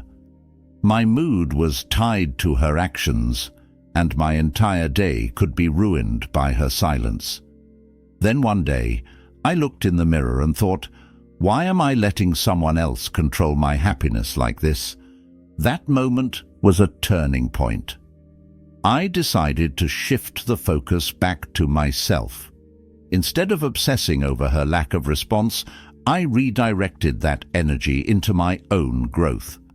I started hitting the gym more consistently, working toward a goal I had neglected. I picked up a new hobby, photography, that gave me a creative outlet and a sense of accomplishment. I even started catching up with friends I hadn't spoken to in a while. Something amazing happened when I made myself the priority. Not only did I feel better, but I also started attracting better energy into my life. The more I focused on becoming the best version of myself, the less I cared about whether or not she texted me back. I realized that my self-worth wasn't tied to her attention. It came from within. Here's what I discovered. When you shift the focus back to yourself, you become magnetic. People are naturally drawn to those who are passionate about their goals, confident in their abilities, and fully engaged in their own lives. It's not about pretending to be busy or trying to make someone jealous. It's about genuinely investing in your growth and happiness. Think about a time when you were deeply focused on something that mattered to you, whether it was a fitness goal, a creative project, or a career milestone. Remember how good it felt to wake up every day with purpose. That's the energy you need to channel. When you're locked in on your own mission, you stop worrying about who's texting you back because you're too busy building a life you're proud of. The next time someone ignores you, use it as a wake-up call. Ask yourself, am I spending my energy wisely? Am I giving more attention to this person than I'm giving to myself? If the answer is yes, it's time to make a change. Hit the gym, dive into a project, reconnect with friends, or explore a new passion. Whatever you do, make sure it's for you. By shifting the focus back to yourself, you reclaim your power. You show that your happiness doesn't depend on someone else's attention, but on your own choices and actions. That's the kind of confidence that not only feels amazing, but also draws the right people into your life. 5. Use reverse psychology. One of the most surprising lessons I've learned in situations where someone ignores you is the power of reverse psychology. It's not about being manipulative or playing mind games. It's about showing strength by refusing to react emotionally or desperately. When you stop chasing someone's attention, you shift the entire dynamic in your favor. I'll never forget a time when I unintentionally used reverse psychology and saw how effective it could be. There was a woman I'd been texting, and suddenly she went silent. My initial instinct was to send another message or ask if I'd done something wrong. But I held back, mainly because I was tired of feeling like I was chasing people who didn't value my effort. So, instead of double texting, I decided to focus on my own life. I went out with friends, started posting about my fitness progress, and genuinely enjoyed myself. A week later, she messaged me out of the blue. "Hey, you've been quiet lately. Everything okay?" I was taken aback because I hadn't done anything to provoke her response, other than choosing to live my life without waiting for her attention. Here are 12 reasons you must know why people secretly hate you. Ignoring these could cost you relationships, opportunities, and even your peace of mind. What if their resentment isn't random but stems from subtle actions you never realized you were making? Or worse, what if their dislike has nothing to do with you at all, yet still poisons the way they treat you? These hidden reasons are more common than you think, and failing to recognize them could leave you blindsided when it matters most. But it doesn't have to be this way. In this video, we'll explore 12 surprising reasons why people secretly hate you, backed by timeless Stoic wisdom. Each one will not only open your eyes to these invisible dynamics, but also empower you with practical tools to navigate them. By the end, you'll be armed with the clarity and confidence to protect your peace and rise above negativity. Let's begin. 1. Rumors and gossip. I remember the first time I realized how damaging gossip could be. It was during a tough period in my life when I worked hard to establish my reputation in a new job. Things were going well until I overheard whispers that painted me in a completely different light. Someone had shared a rumor, twisting my words and intentions, and suddenly I felt like I was walking on eggshells around everyone. People avoided me, and I could see the change in their expressions. It hurt deeply because the story wasn't true, but I had no way to stop it. At first, I wanted to confront the person who started it, to set the record straight, but something inside me held back. I realized that no matter how hard I tried, I couldn't control what others said or believed. That's when I turned to a piece of Stoic wisdom from Marcus Aurelius. If it is not right, do not do it. If it is not true, do not say it. I decided to focus on living in a way that proved the rumors wrong, letting my actions speak louder than any gossip. It wasn't easy. There were days when I wanted to scream, "That's not who I am," but instead, I kept showing up with integrity, doing my best and staying kind, even to the person who had wronged me. Over time, people began to see the truth for themselves. The rumor lost its power, and the respect I gained by staying composed outweighed the temporary damage. I learned something valuable through that experience. Gossip is like a wildfire, quick to spread, but easily extinguished by the steady rain of truth. People may talk, but their words don't define who you are. Your actions do. Now, when I hear rumors about myself or others, I remind myself of that lesson. I stay calm, focus on my values, and refuse to let the negativity of others dictate my self-worth. If anything, the experience taught me to be more mindful of how I speak about others. Words are powerful, and I choose to use mine to build others up, not tear them down. And when I focus on my truth, gossip becomes just noise in the background of a meaningful life. 94.2. Fear of change and resistance to growth. I've noticed that not everyone is thrilled when you start to grow or improve yourself. This realization hit me hard during a time when I decided to make some big changes in my life. I wanted to focus on my health, so I stopped drinking and started prioritizing exercise and better eating habits. I was excited and proud of my progress, but not everyone around me shared that enthusiasm. Some friends made subtle comments like, "Oh, so you're too good for us now," or "You've changed." At first, it stung. I wanted them to see that my growth wasn't about them. It was about becoming a better version of myself. But instead of support, I felt resistance. It was confusing and disheartening. Why couldn't they just be happy for me? That's when I stumbled upon Marcus Aurelius's words. Observe constantly that all things take place by change. It reminded me that change is natural, even necessary, and not everyone is ready to embrace it. When we grow, it often shines a light on the areas where others feel stuck. It's not that they hate you, they hate the reminder that they're not moving forward themselves. I started to approach these situations differently. Instead of feeling hurt or defensive, I tried to understand their perspective.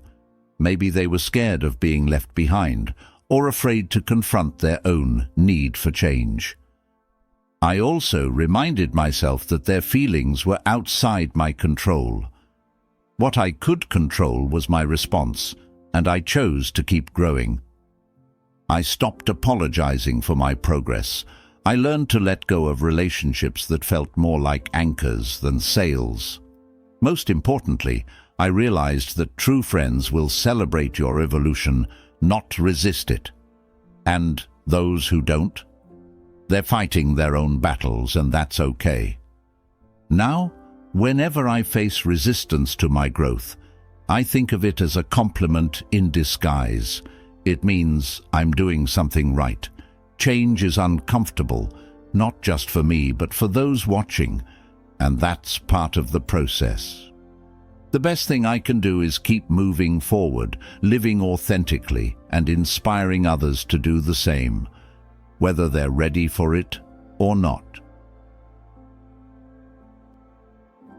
3. Misunderstandings and ineffective communication.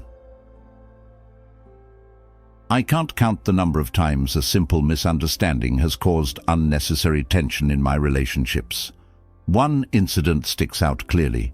I was texting a friend about meeting up, and I replied with a short, "Sure, whatever works." To me, it was casual and flexible, but to them, it sounded cold and dismissive. The next time we talked, they were distant, and I couldn't figure out why until they brought up the text. It shocked me how something so small had been interpreted so differently from how I intended. That moment taught me a valuable lesson. The way we express ourselves and how others perceive it are often two very different things. Miscommunication isn't just about words, it's about tone, timing, and even body language. A misplaced word or a misunderstood look can create walls of resentment before we even realize it. Stoic wisdom has been a guide here. Epictetus once said, "We have 2 ears and 1 mouth so that we can listen twice as much as we speak." That advice has helped me approach communication more thoughtfully. When conflicts arise, I try to step back and consider, what did they hear versus what I meant to say? This mindset has been a game changer in resolving misunderstandings before they escalate. Now, I make a conscious effort to clarify my intentions, especially in sensitive situations. I've also learned the value of asking questions rather than making assumptions. If someone seems upset, I'll ask, "Did I say something that upset you?" Or, "How did that come across to you?" This openness has helped me bridge gaps and avoid unnecessary resentment. Of course, misunderstandings still happen. It's part of being human. But I've found that practicing active listening and showing empathy can make all the difference. When I take the time to hear someone out, even when I disagree, it shows that I value their perspective. Most conflicts rooted in miscommunication can be resolved with patience and a willingness to understand. Looking back, I realize that many of my past conflicts could have been avoided with better communication. It's not always easy, but striving for clarity and compassion in my interactions has strengthened my relationships and brought more peace into my life. 4. Envy and jealousy. I used to think that if I worked hard and treated people with kindness, I'd naturally earn their support and goodwill. But life has a funny way of proving otherwise.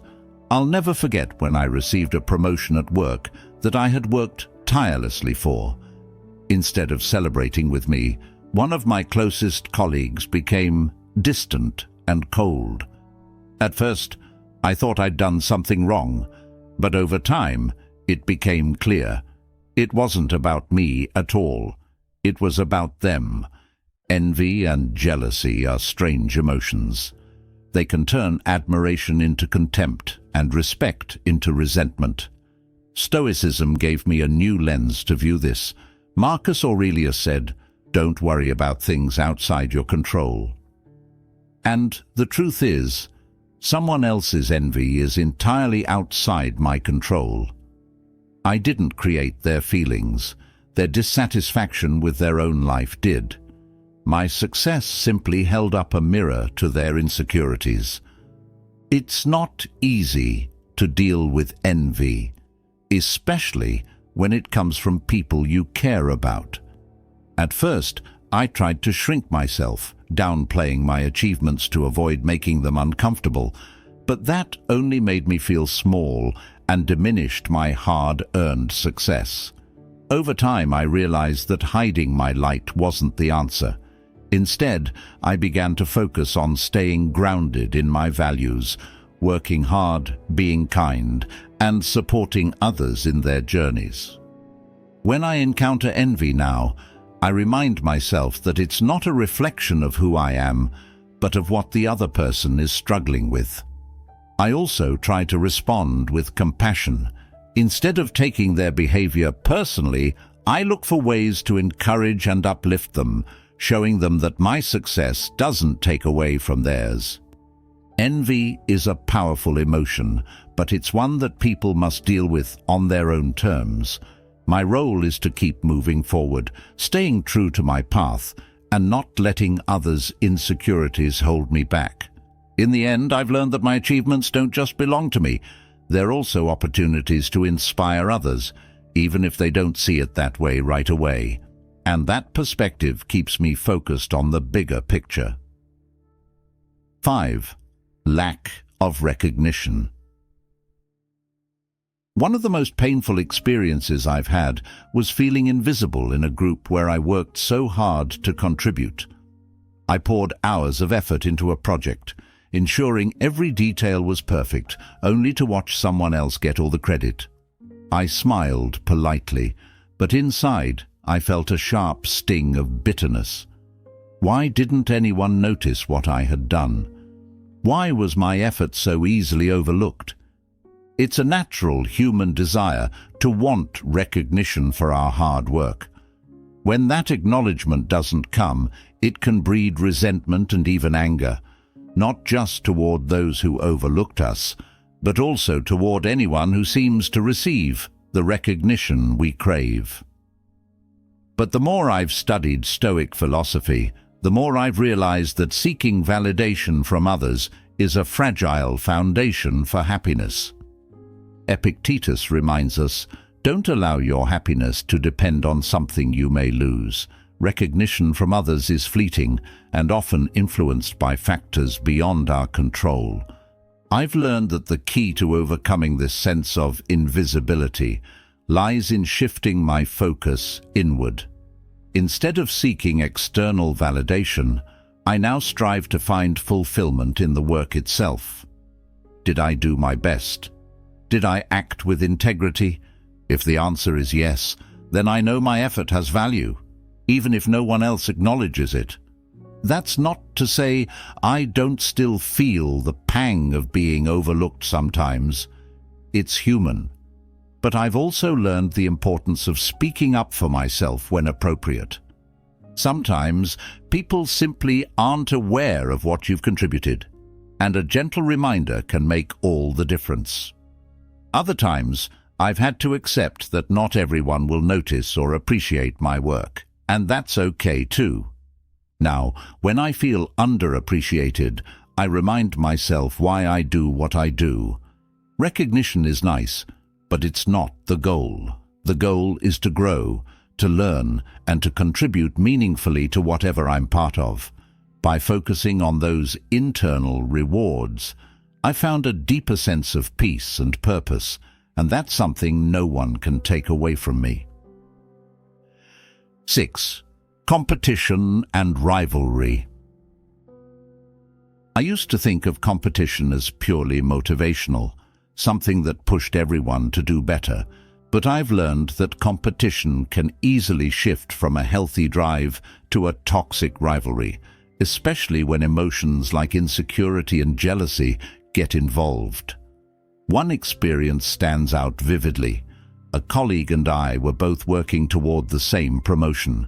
At first, it felt like friendly competition, but as the deadline approached, the dynamic changed. They started undermining me subtly, questioning my ideas in meetings, and even spreading rumors about my work ethic. I was shocked and hurt. I had always seen competition as a way for both parties to improve, not as a reason to tear each other down. For a while, I let their actions consume me. I started doubting myself, wondering if I should retaliate or try to outplay them. But then I stumbled upon Marcus Aurelius's wisdom. What stands in the way becomes the way. That quote shifted my mindset completely. I realized that the rivalry wasn't just an obstacle. It was an opportunity to focus on my own values and growth. Instead of engaging in their negativity, I decided to concentrate on what I could control, doing my best work with integrity. I stopped comparing myself to them and redirected my energy into proving my worth through my actions. When I took my focus off the competition and put it back on self-improvement, I found clarity and peace. I couldn't control their behavior, but I could control how I responded. The promotion eventually went to me, but by the time it did, my perspective had shifted. Winning wasn't about beating them. It was about staying true to my principles. Looking back, I'm grateful for that experience.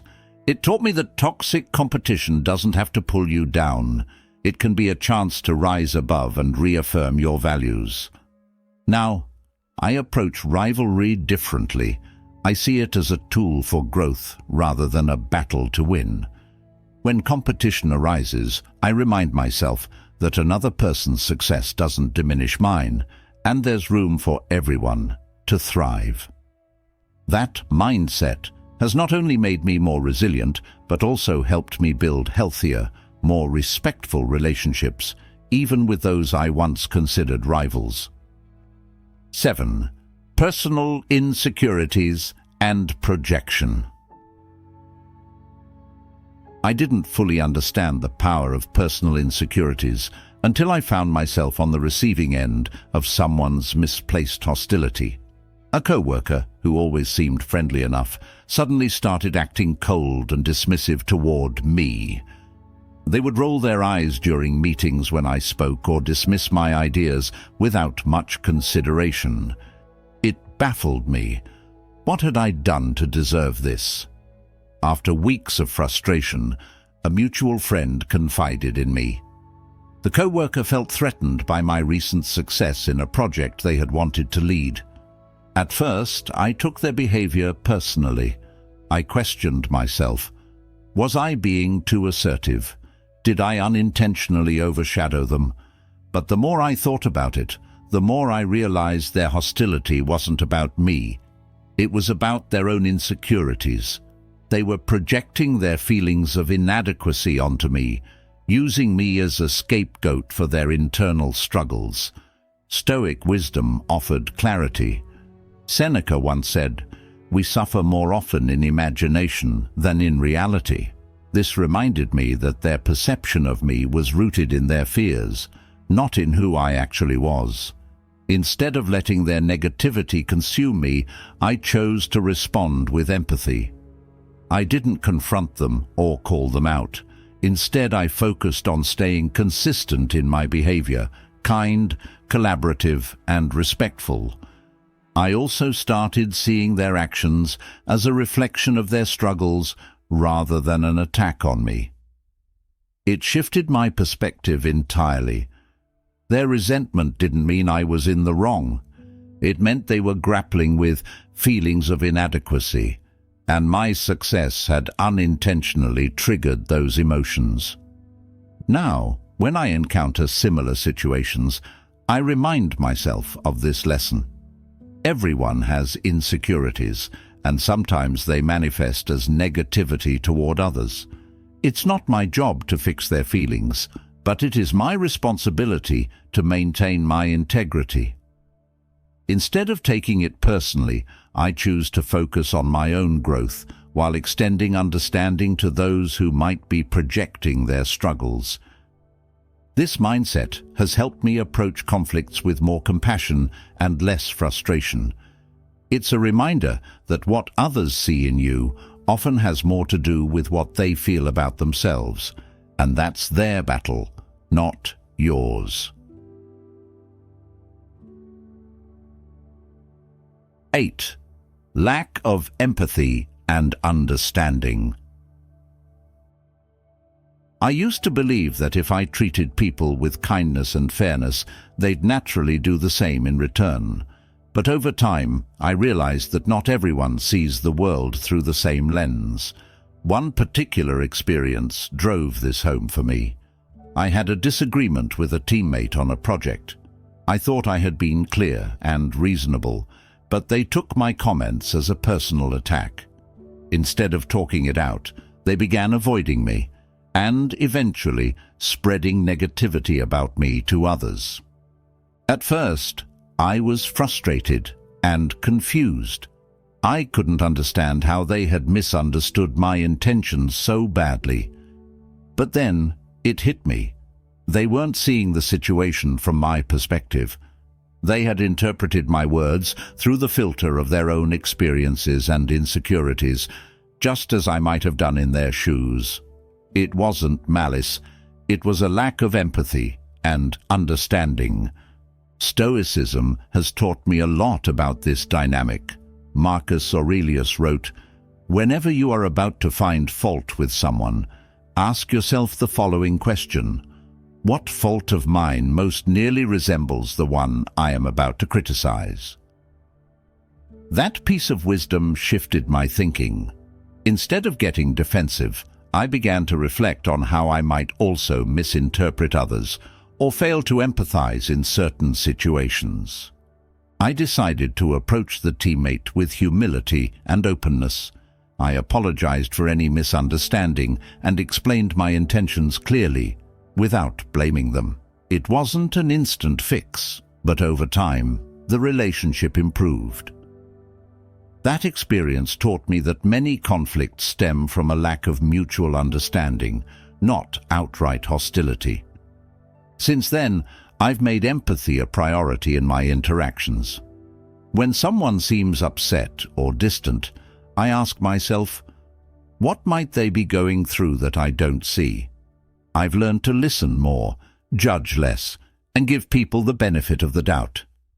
It doesn't mean excusing bad behavior, but it does mean approaching situations with compassion and a willingness to bridge the gap. Empathy isn't always easy, but it's essential for building stronger, healthier connections. By practicing it, I've found that I'm not just better at resolving conflicts, I'm also better at avoiding them in the first place. And that's a win for everyone involved. 9. The influence of social expectations.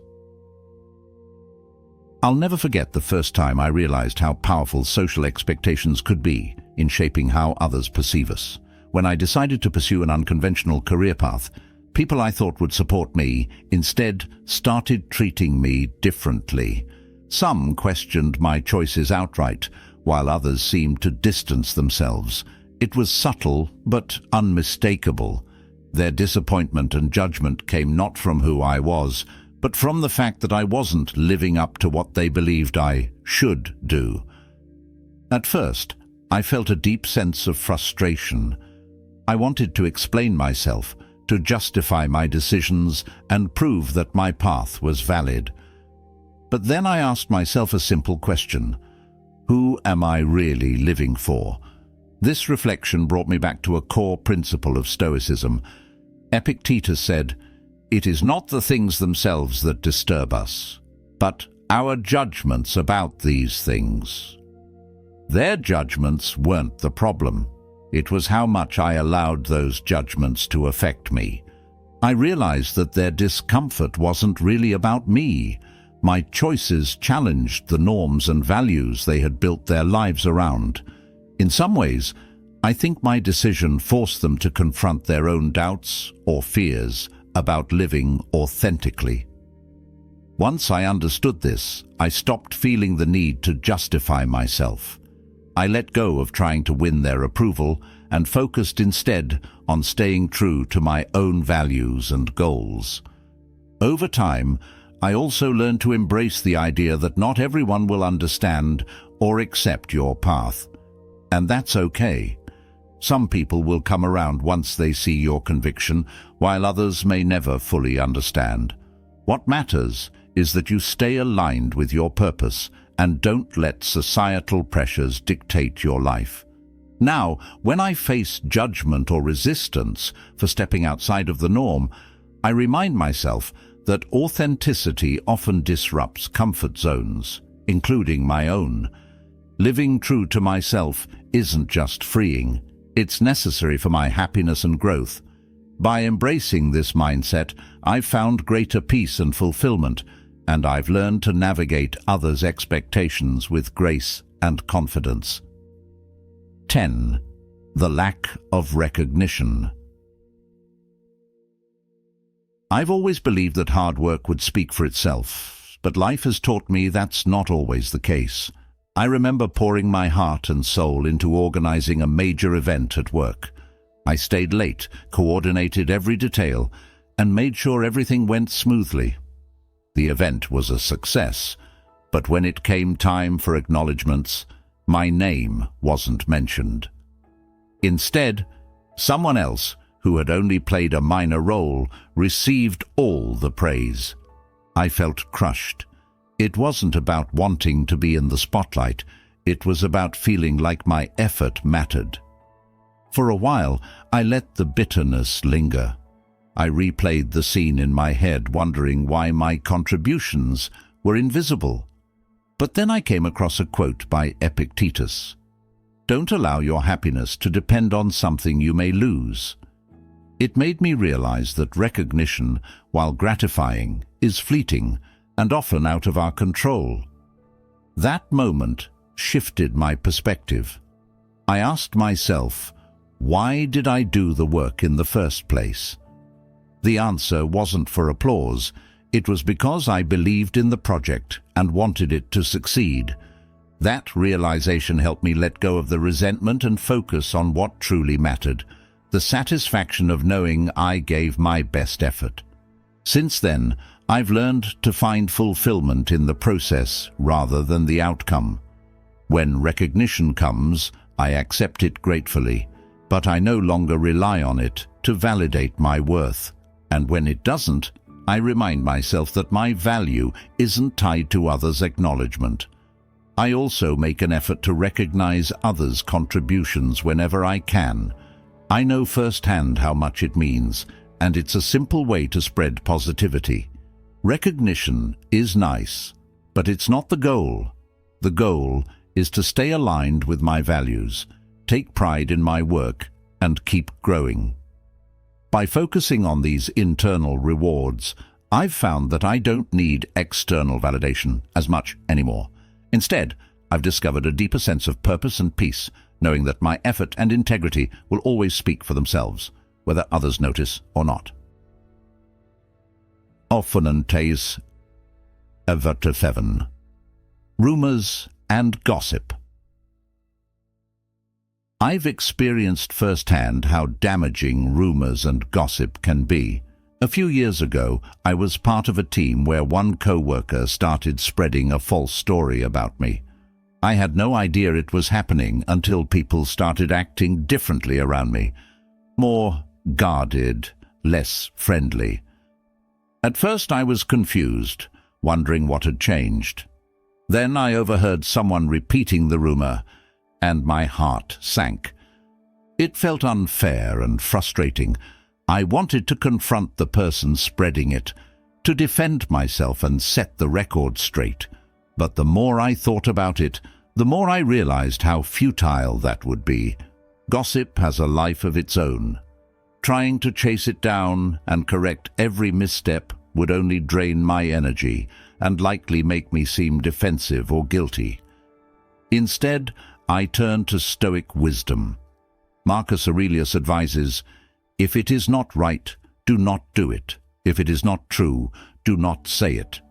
This reminded me that the only thing within my control was my own integrity and actions.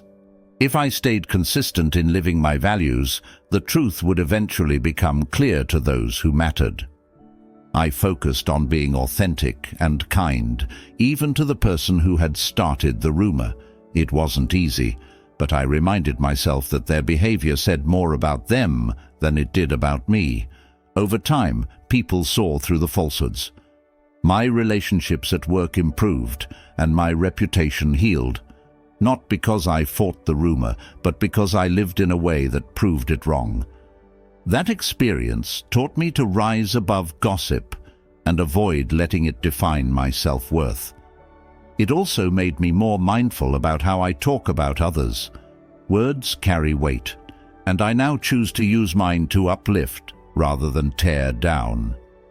When I hear rumors about others, I refuse to participate, knowing how much harm they can cause. In the end, I've learned that authenticity is the best defense against gossip. By staying true to who I am and letting my actions speak louder than others' words, I've found peace in knowing that the truth always has a way of shining through. 12. Inability to accept criticism or truth. I've learned that honesty can be a double-edged sword.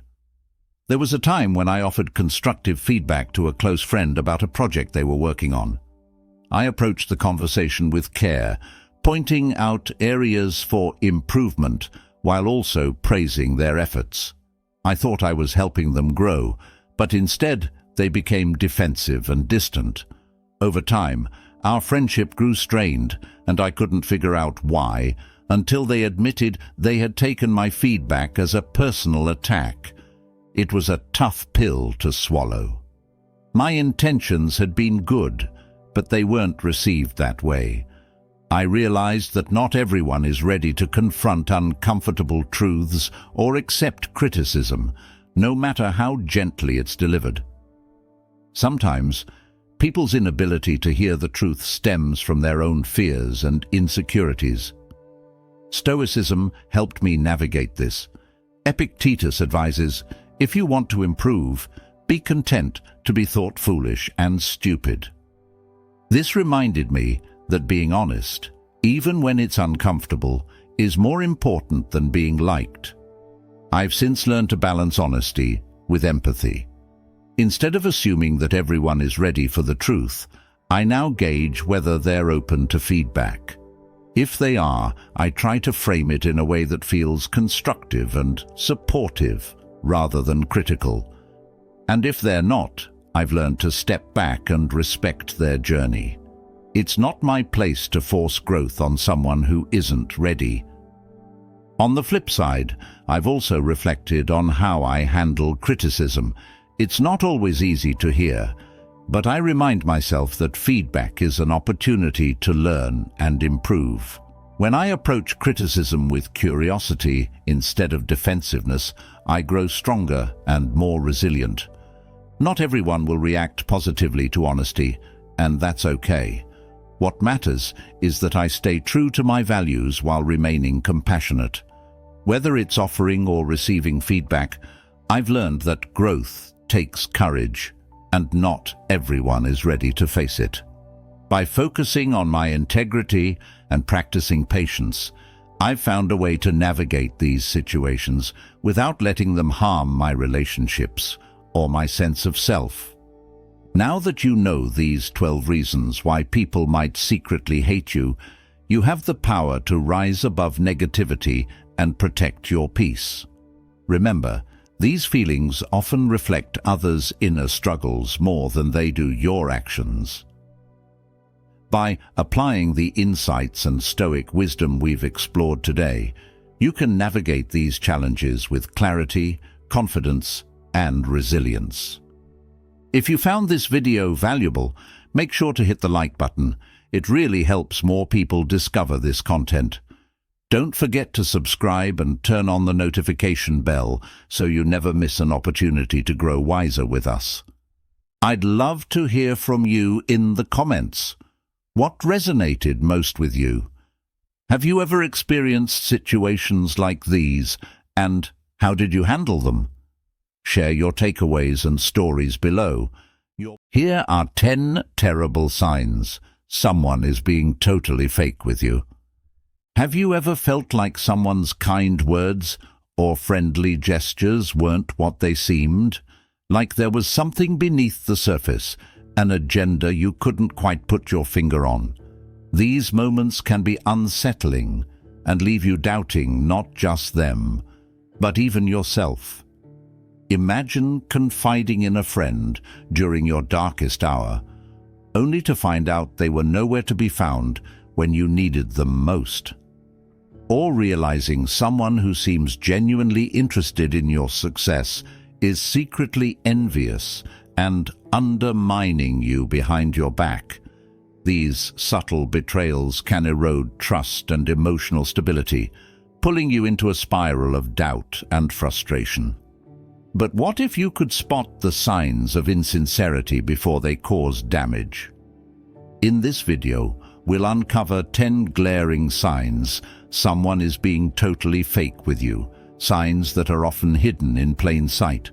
More importantly, we'll explore how you can apply Stoic wisdom to protect your peace of mind and navigate these tricky relationships with strength and clarity. Whether it's a friend, a colleague, or even a family member, you'll learn how to see through their mask, regain control, and maintain your inner calm. Stick around, because these lessons might just transform the way you approach every relationship in your life. 1. They're never there when you need them. I remember a time when I truly believed that a particular friend would always have my back. We had shared so many good times, and I thought those moments built a bond strong enough to weather any storm. But then life threw a curveball. I was facing immense pressure at work, feeling utterly exhausted and emotionally drained.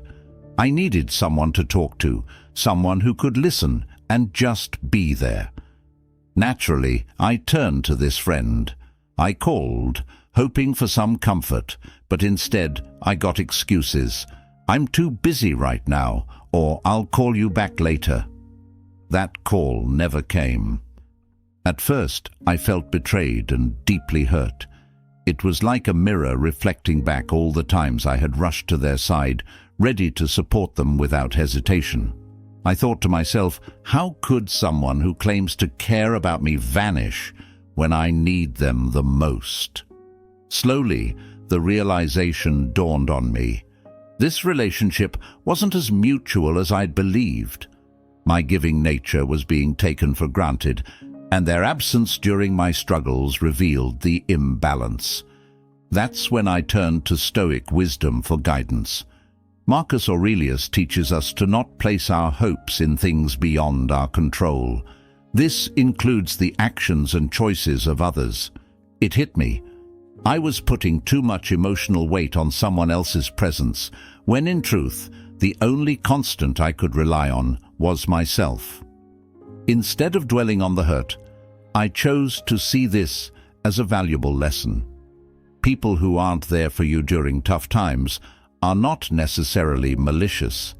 They might just lack the capacity or willingness to meet you on the same emotional plane. But it's not my job to change them. My responsibility lies in protecting my peace and adjusting my expectations. Now, I approach friendships with more clarity. I don't shut people out entirely, but I do maintain a healthy distance with those who've shown me their limits. I cherish the friends who show up when it matters, but I no longer feel crushed when others don't. Stoicism has taught me that my inner strength is my best defense against disappointment. Instead of leaning too heavily on others, I've learned to stand tall on my own, appreciating those who walk beside me without expecting them to carry my burdens. This mindset shift didn't happen overnight, and it hasn't been easy. There are still moments when I feel the sting of unmet expectations, but when those feelings arise, I remind myself of Epictetus's words. "It's not what happens to you, but how you react to it that matters." These words give me the strength to navigate relationships with a calm heart and a steady mind. By recognizing that not everyone is meant to stay during life's storms, I've made room for more meaningful connections. The relationships I value most now are the ones built on mutual respect, trust, and presence, especially when it counts. 2. They never reach out first. For the longest time, I was the kind of person who believed in making the effort to keep relationships alive. If someone mattered to me, I didn't hesitate to call, send a message, or plan a meetup.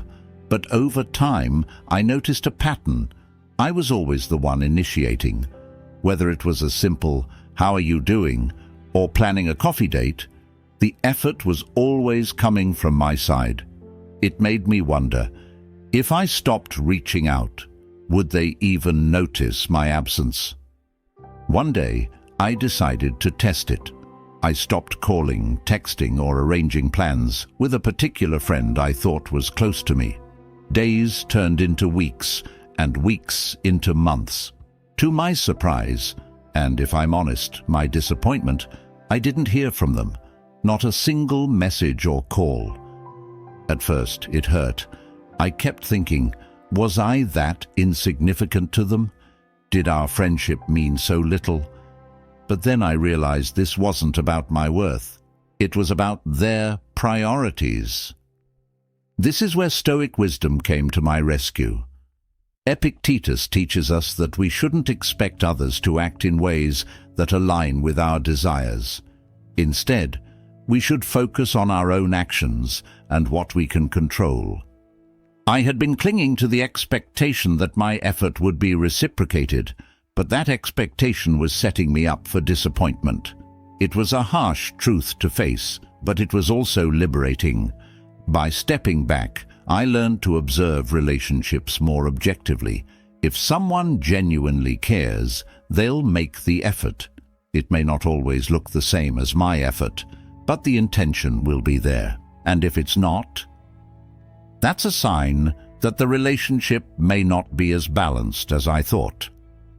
This doesn't mean I cut ties or hold grudges. Stoicism encourages us to approach life with equanimity, recognizing that people act according to their own nature. Instead of feeling angry or hurt, I began to shift my energy toward people who valued my presence without needing constant reminders. One particular instance stands out. A friend I had stopped reaching out to eventually did notice my absence, but it took over a year. When they finally called, their words were polite, but lacked the warmth of someone who genuinely missed me. That call confirmed what I had suspected. I was more of a convenience than a priority in their life. It was a bittersweet moment, but it reinforced the importance of focusing on relationships with mutual effort and care. These days, I make a conscious effort to invest in people who show up without needing a nudge. I've found that by lowering my expectations and observing how others act without my prompting, I can identify the connections that truly matter. And when I feel the pang of disappointment creeping in, I remind myself of Marcus Aurelius' wisdom. You have power over your mind, not outside events. Realize this, and you will find strength. This strength has helped me find peace in letting go of unbalanced relationships and cherishing the ones that thrive on mutual respect. 3. They only focus on themselves. Have you ever been in a conversation where you felt invisible? Where no matter how much you tried to share about your life, the discussion always circled back to the other person? I've experienced this more times than I'd like to admit. There was a friend of mine who seemed incapable of talking about anything other than their own life. Their stories were endless, about their job, their vacations, their problems. And every time I tried to interject, to share something about myself, it was like my words were lost in the noise. At first, I told myself they were just going through a rough time and needed someone to listen. But the pattern continued. Even when I brought up something meaningful to me, a struggle, a success, or even just a funny anecdote, they'd barely acknowledge it before redirecting the focus back to themselves. It felt draining, like I was merely an audience to their one-person show. This left me questioning the friendship. Was this person truly my friend, or was I just someone they used for validation and attention? Stoic wisdom provided me with clarity. Marcus Aurelius reminds us to live in harmony with nature, ours and others. People who dominate conversations and dismiss others' needs are often acting out of their own insecurities. Recognizing this, I stopped taking their behavior personally. Instead of feeling hurt or resentful, I used this realization to reevaluate the relationship. Epictetus teaches us that we should not expect others to be what we want them to be. We can only decide how we respond to their actions. I chose to set boundaries and stop overextending myself in this friendship. I started to shift my energy toward people who valued mutual sharing, where both of us felt heard and supported. Over time, I found a balance. I still interact with this friend, but I no longer expect deep, meaningful reciprocity. I save my vulnerable moments and important conversations for people who truly listen and care. The most transformative part of this process was the self-awareness I gained. I began to ask myself, am I showing up for others in the way I wish they'd show up for me? That introspection allowed me to improve not only my relationships, but also the way I connect with others. The truth is, we can't control how others behave, but we can control who we allow into our inner circle. By applying Stoic principles, I've learned to embrace relationships where listening and sharing are mutual acts of care. For those who can't meet me halfway, I've learned to let go with grace. As Seneca says, associate with people who are likely to improve you. This simple advice has helped me focus on nurturing connections that leave me feeling fulfilled and seen, rather than drained and disregarded. 4. They forget what you share. I'll never forget the time I excitedly shared a big milestone with a friend. I had just enrolled in a course I'd been dreaming about for years, and over coffee I poured my heart out, talking about my goals and what this meant for me. My friend smiled and nodded as I spoke, and I walked away from that conversation feeling like they genuinely cared. But the next time we met, it was as if that conversation had never happened. They didn't ask about the course, didn't follow up on my progress, and when I brought it up, I got a blank look. It hit me hard. How could something so important to me be so forgettable to someone I considered close? At first, I felt undervalued. I thought, if they truly cared about me, they'd remember.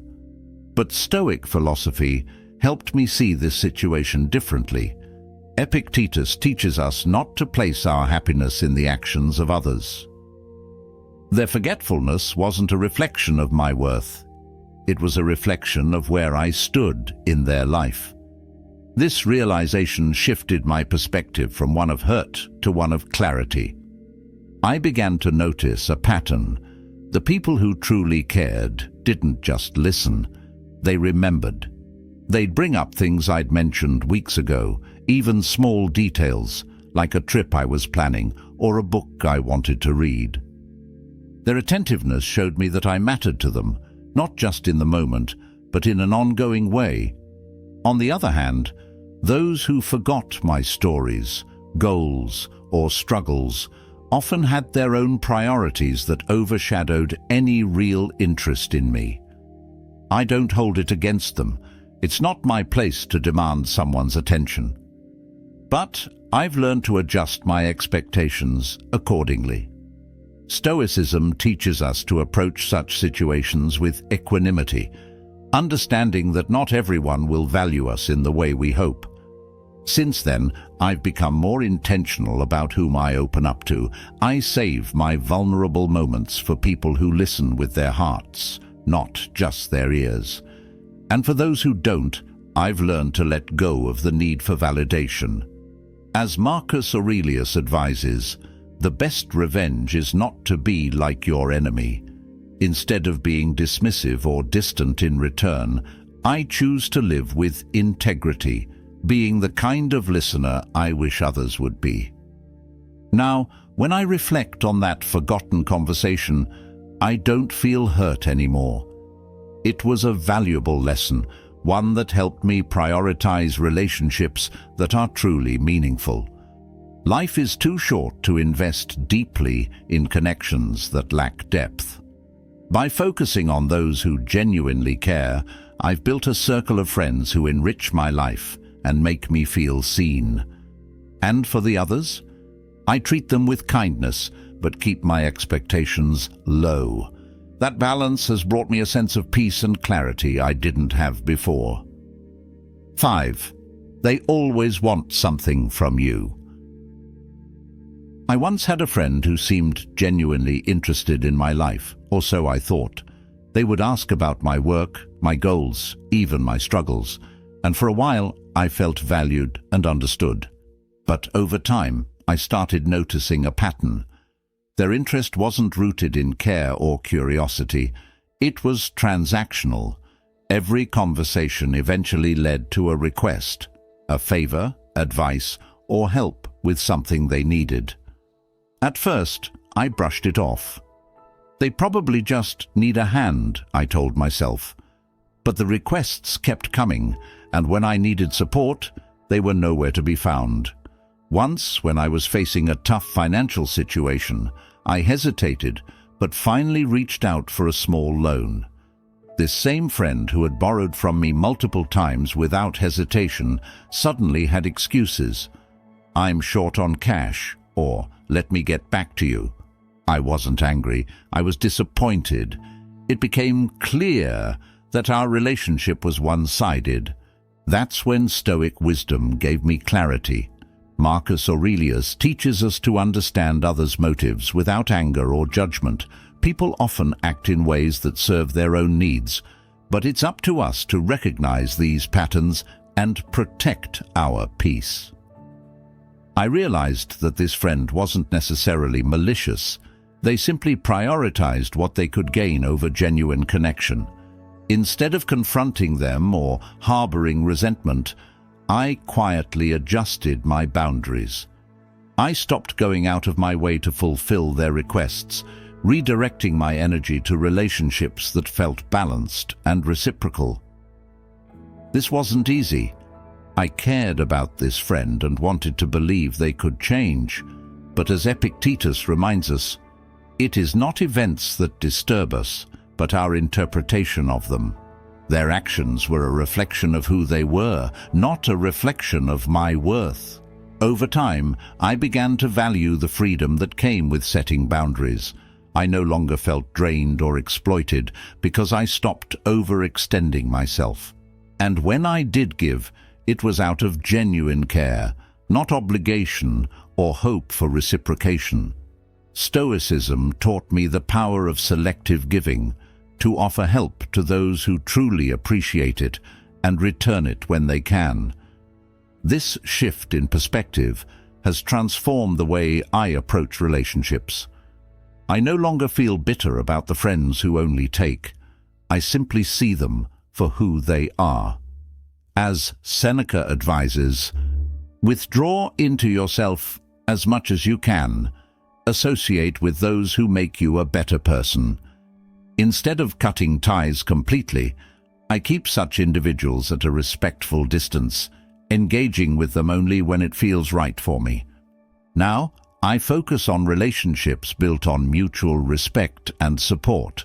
When someone genuinely needs help, I offer it freely, knowing it comes from a place of strength, not expectation. And for those who are only in it for themselves, I let them be, preserving my peace and energy for those who truly matter. This approach has brought more balance and fulfillment into my life. 6. They talk behind your back. I'll never forget the sinking feeling I got when I found out a close colleague had been speaking negatively about me behind my back. At first, I dismissed the rumors, thinking they must have misunderstood. But as the subtle comments and awkward interactions piled up, I realized the truth. This was someone I trusted, someone I had confided in during stressful times, yet they had chosen to use my vulnerabilities as fodder for gossip. The betrayal stung. My initial reaction was anger and a strong urge to confront them. How could they do this to me, I thought. But before acting impulsively, I turned to Stoic teachings. Marcus Aurelius writes, "You have power over your mind, not outside events. Realize this, and you will find strength." Their actions were beyond my control, but how I responded was entirely up to me. Instead of confronting them in anger, I chose to distance myself calmly. I reminded myself that their words didn't define me. They reflected their own insecurities and need for validation. Epictetus teaches us that we should only concern ourselves with things within our sphere of control. What they said about me, or how others perceived me because of it, wasn't my responsibility. My focus needed to be on staying true to my values and maintaining my inner peace. To protect myself emotionally, I began limiting the personal information I shared with this person and others like them. I realized that not everyone deserves to hear your struggles or your triumphs. Stoicism emphasizes prudence, being careful about whom we allow into our inner circle. The most profound lesson came from Marcus Aurelius. When someone wrongs you, Ask yourself what made them do it. Once you understand their motives, you'll feel compassion rather than anger. While I didn't excuse their behavior, I recognized it likely stemmed from their own fears, jealousy, or desire to fit in. This understanding softened my resentment and allowed me to move forward without bitterness. Now, when I hear gossip or sense betrayal, I respond differently. Instead of letting it consume me, I see it as noise, irrelevant to my sense of self-worth. Stoicism has taught me to focus on what truly matters: my own actions, values, and integrity. By refusing to let others' negativity dictate my emotions, I've found a sense of strength and resilience that gossip can't touch.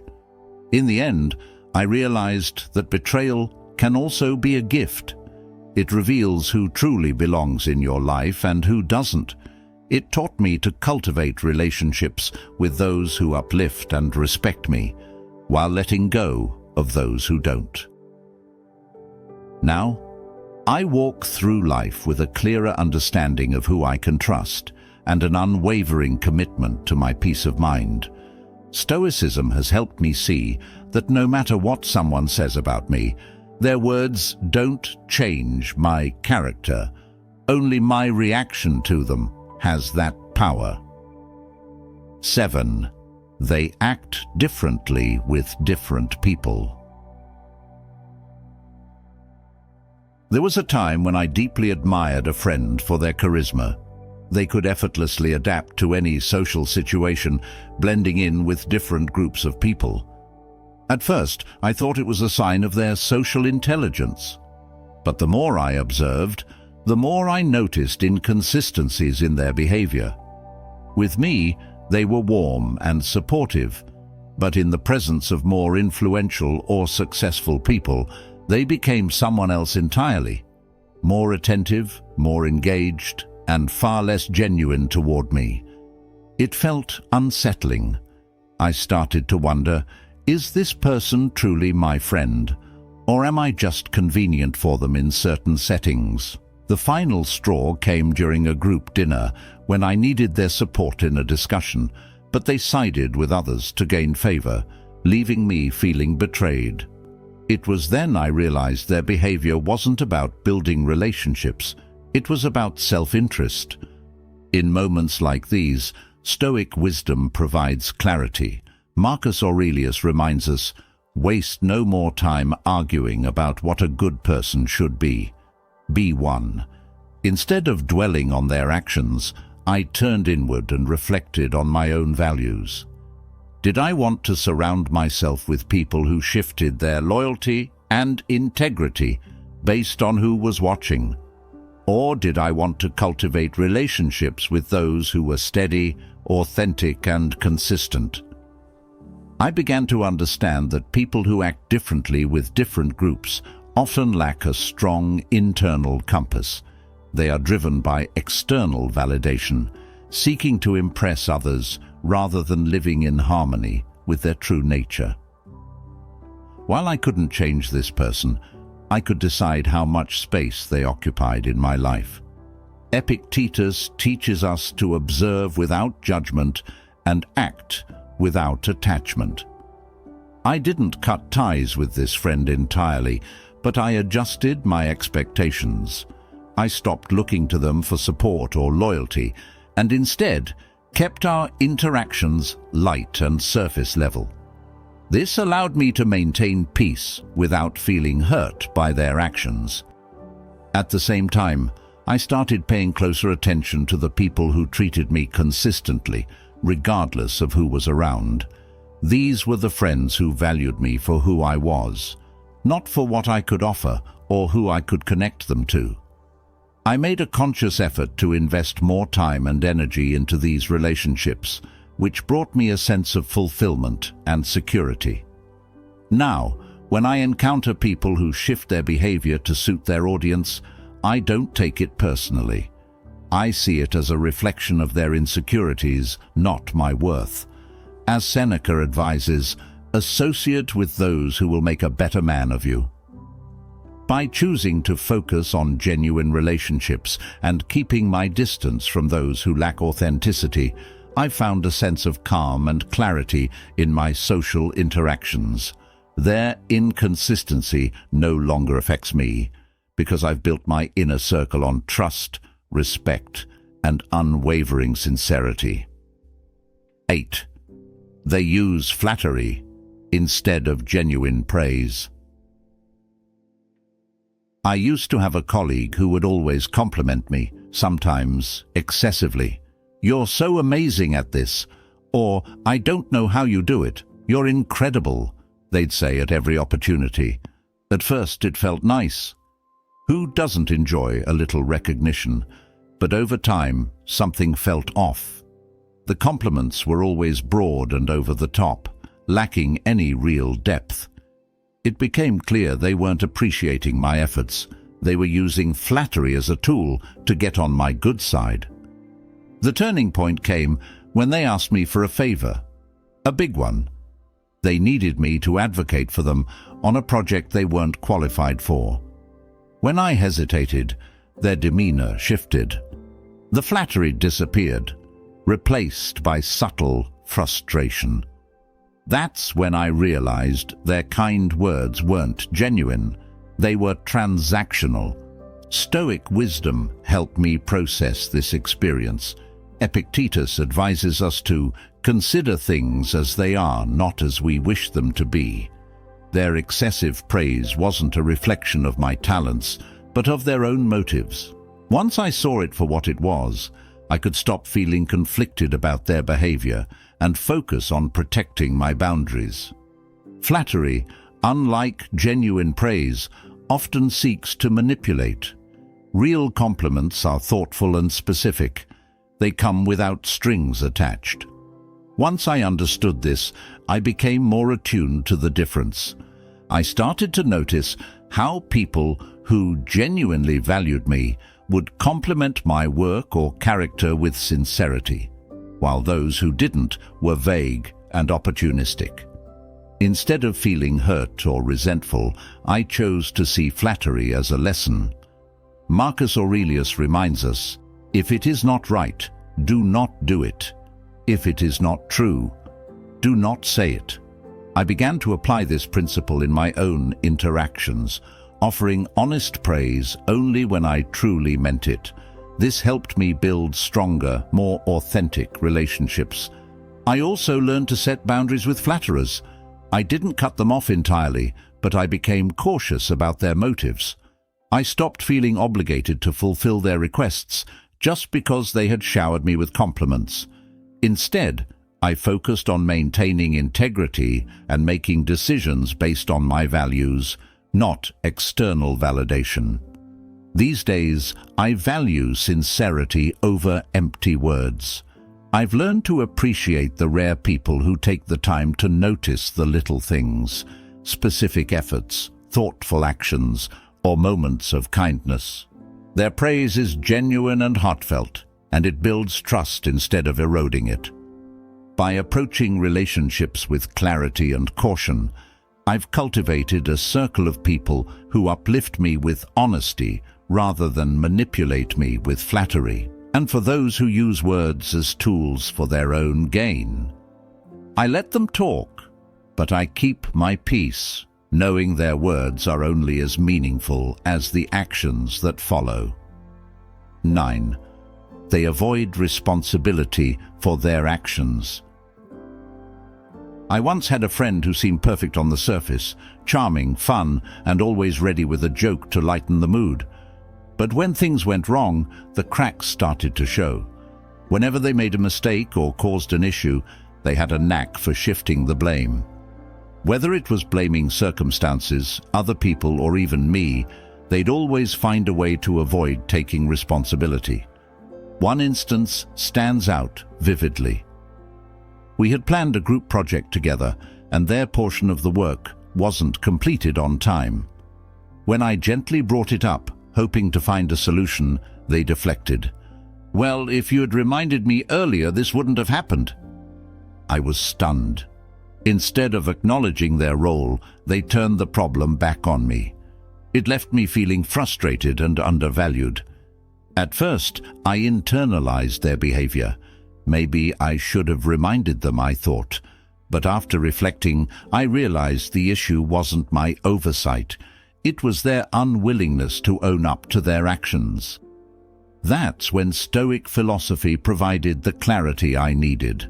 Marcus Aurelius advises, "Be tolerant with others and strict with yourself." This helped me see that I could hold myself accountable for my actions without letting others' lack of responsibility weigh on me. I stopped trying to make excuses for them and instead focused on what I could control, how I chose to respond. I began setting boundaries and made it clear that I couldn't shoulder the blame for things outside my influence. Over time, I also learned to recognize the signs of someone unwilling to take responsibility, patterns of deflection, excuses, and an inability to admit fault. Epictetus reminds us that we cannot control others' behavior, only our response to it.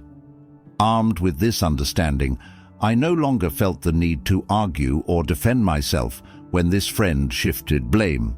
Instead, I calmly pointed out the facts and let them sit with their own accountability, or lack thereof. Their reactions no longer triggered anger or frustration in me because I had shifted my focus to maintaining my peace. This experience taught me the importance of surrounding myself with people who value growth and accountability. Mistakes are human, but how we handle them reveals our character. I now gravitate toward those who admit when they're wrong and work to make things right, as they inspire me to do the same. For those who avoid responsibility, I've learned not to expect change unless they're willing to reflect and grow. Instead, I limit their influence in my life. Seneca wisely reminds us, "Associate with those who will make a better man of you." By holding myself to high standards while tolerating others' limitations without resentment, I've found a sense of calm and clarity in my relationships. In the end, I've embraced the Stoic principle of focusing on what I can control, my actions, my values, and my peace of mind. That shift has freed me from the emotional burden of others' irresponsibility and allowed me to invest in relationships where accountability is mutual. 10. They're unwilling to celebrate your success.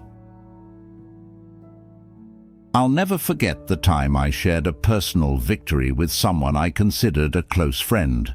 I'd worked tirelessly on a project, pouring my energy and focus into it, and when it finally paid off, I couldn't wait to share the news. But instead of excitement or congratulations, I was met with indifference. They quickly changed the subject, as if my success didn't matter, or worse, as if it bothered them. At first, I tried to rationalize it. Maybe they were having a bad day, I thought. But the pattern repeated itself. Anytime I achieved something meaningful, their responses were lukewarm at best, or dismissive at worst. I started to notice that they were quick to talk about their own accomplishments, but unwilling to acknowledge mine. It hurt more than I expected. I began to question, why can't they be happy for me? That's when I turned to Stoicism for guidance. Seneca reminds us that we suffer more often in imagination than in reality. Their reaction didn't diminish my success. It only revealed something about them. Perhaps they felt inadequate or envious. But their behavior wasn't about me. It was a reflection of their own insecurities. Instead of feeling angry or hurt, I chose to adjust my perspective. Epictetus teaches us to focus only on what we can control, and in this case, I couldn't control how they felt about my achievements. What I could control was how I responded. I stopped seeking validation from people who couldn't genuinely celebrate my joy, and instead turned to those who uplifted me. Over time, I started to prioritize relationships where mutual encouragement was the norm. True friends share in your joy, just as they stand by you in your struggles. Their happiness for your success is a reflection of their love and respect for you. And when I found those kinds of connections, they felt like a breath of fresh air, genuine, supportive, and fulfilling. I also began to examine my own reactions to others' achievements. Am I truly happy for their success? Do I offer heartfelt congratulations without comparing their progress to mine? This self-reflection helped me grow into someone who can give joy freely, knowing it's not a competition. Marcus Aurelius advises us to rejoice in the present. Celebrating someone else's success doesn't take away from our own.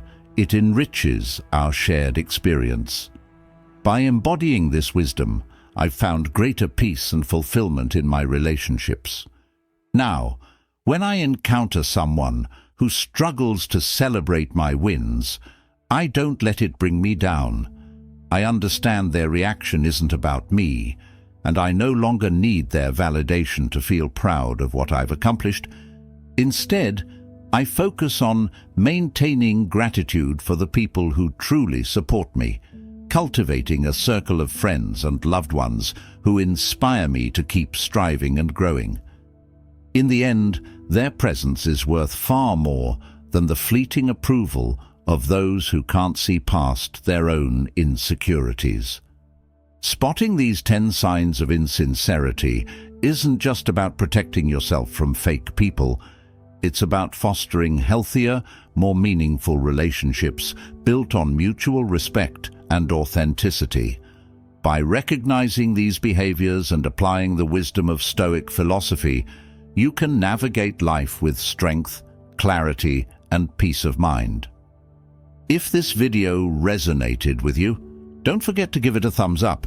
It really helps the channel grow. Also, make sure to hit that subscribe button and turn on the notification bell so you never miss a new video packed with insights to empower your life. Most importantly, I'd love to hear from you. Which of these signs stood out to you the most? Have you encountered any of these in your relationships? Share your thoughts and takeaways in the comments below. I read every one of them and can't wait to hear your stories. Thank you for watching, and remember, by staying true to yourself and your values, you'll attract the right people into your life. Until next time, stay strong, stay wise, and keep growing. What if I told you that being single after a long relationship isn't just okay? It might actually be the best thing that's ever happened to you. Forget the stereotypes about loneliness or starting over. Being single could unlock a life that's richer, freer, and more fulfilling than ever before. Imagine this: no more emotional labor, no more negotiating over every little decision, and complete control over your time, your money, and your space. You're finally free to rediscover yourself, to travel the world on your terms, dive into passions you've ignored for decades, and create relationships that truly add value to your life. And here's the kicker: science and experience show that this newfound independence isn't just liberating, it's deeply rewarding. In this video, I'm going to share 15 powerful reasons why life can be better when you're single, inspired by wisdom that stood the test of time. You'll discover how this stage of life can be a springboard to freedom, growth, and happiness. Whether you're navigating this journey by choice or circumstance, stay with me. It's time to embrace this chapter of your life and unlock the endless possibilities waiting for you. 1. Rediscovering old hobbies and exploring new ones. When I found myself single after decades of being in a relationship, I felt both a sense of loss and an unexpected sense of freedom. At first, I didn't know what to do with all the time I suddenly had. But then I remembered something Marcus Aurelius once wrote: You have power over your mind, not outside events. Realize this, and you will find strength. That wisdom helped me shift my focus inward to the things I could control, like how I spent my time. I started thinking about the hobbies I used to love but had set aside. I remembered how much joy I found in painting when I was younger. Back then, I'd lose myself in the colors and shapes, completely present in the moment. So I decided to pick it up again. I bought some brushes and paints, set up a small corner in my living room, and began.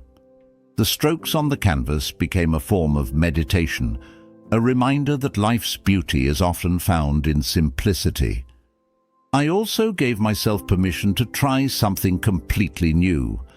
I'd always been curious about yoga, so I joined a beginner's class. It wasn't just about flexibility.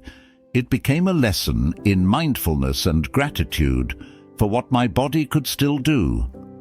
Seneca's words echoed in my mind.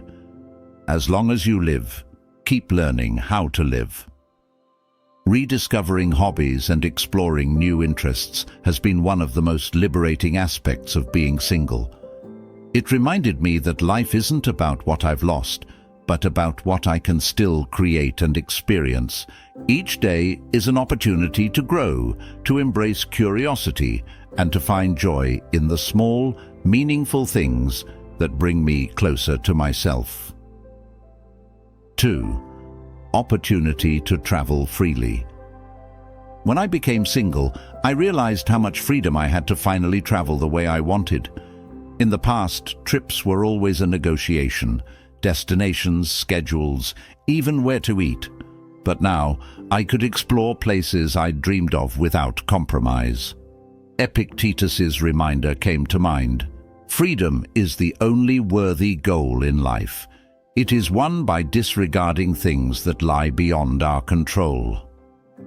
I decided to plan a solo trip, something I had never done before. My first destination was a quiet coastal town I'd always wanted to visit.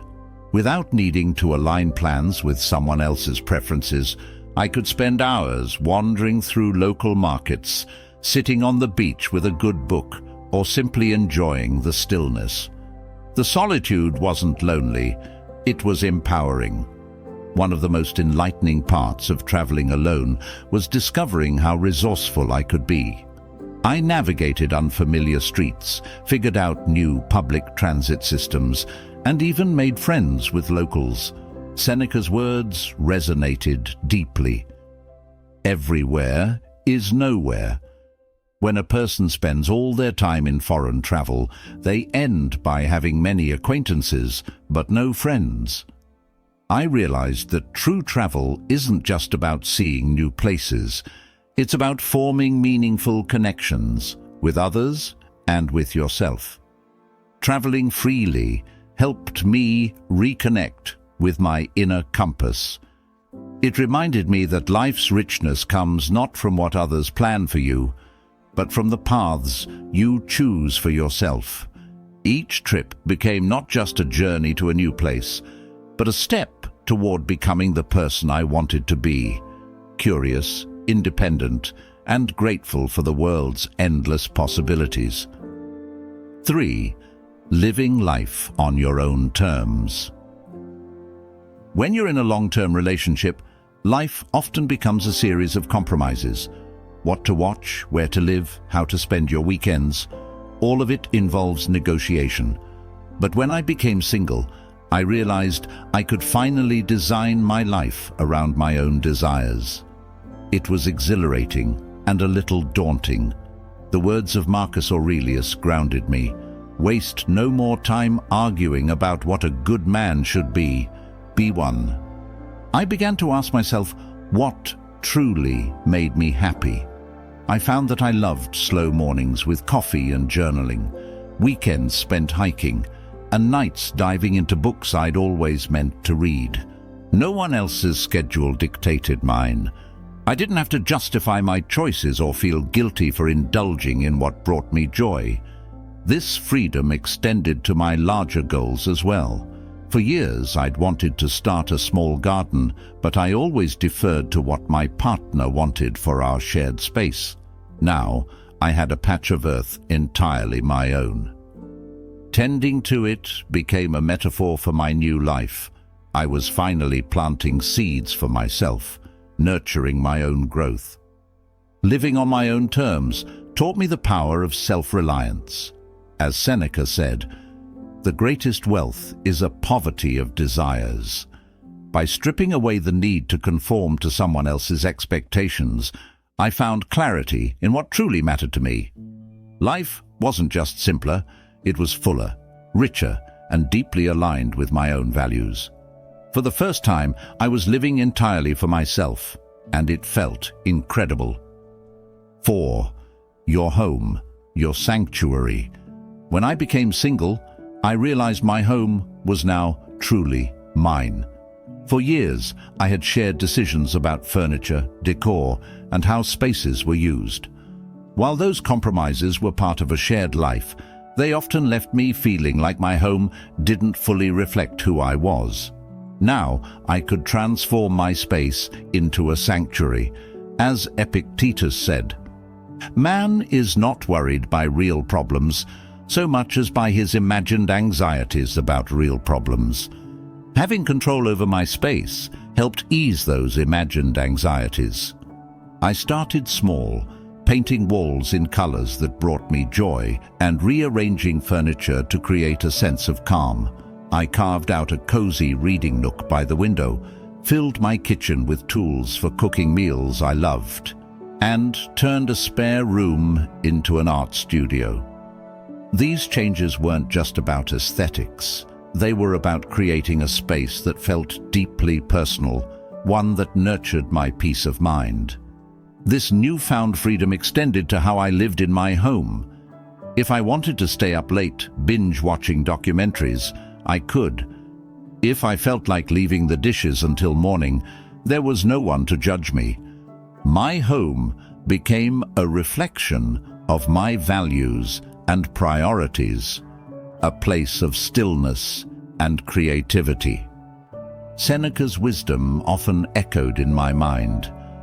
True happiness is to enjoy the present without anxious dependence upon the future. In reclaiming my home, I discovered the joy of living fully in the present. My sanctuary wasn't just a physical space, it was a mindset of contentment and peace that I carried with me every day. 5.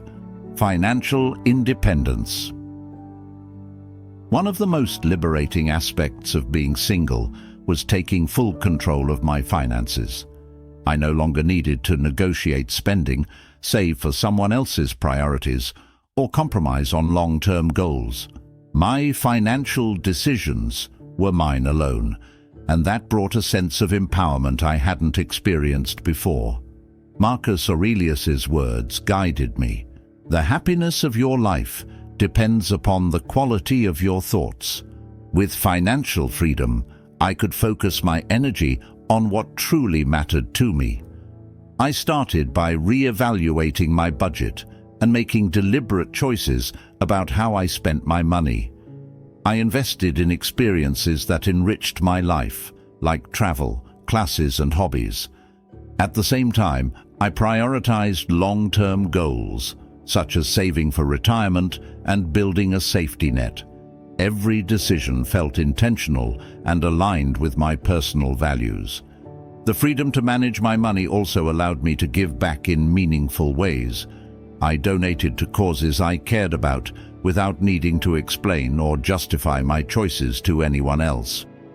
As Seneca said, "It is not the man who has too little, but the man who craves more that is poor." Financial independence gave me the clarity to see that I didn't need more. I just needed to use what I had in a way that brought me fulfillment. Taking charge of my finances wasn't just about money. It was about reclaiming my autonomy. I learned to trust my own judgment, plan for my future, and enjoy the freedom that comes from knowing I was in complete control of my resources. 6. Simpler, more liberating intimacy. One unexpected benefit of being single was how much simpler intimacy became.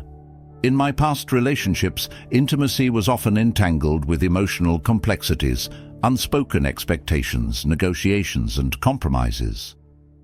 Now, I was free to define intimacy on my own terms. This shift felt profoundly liberating.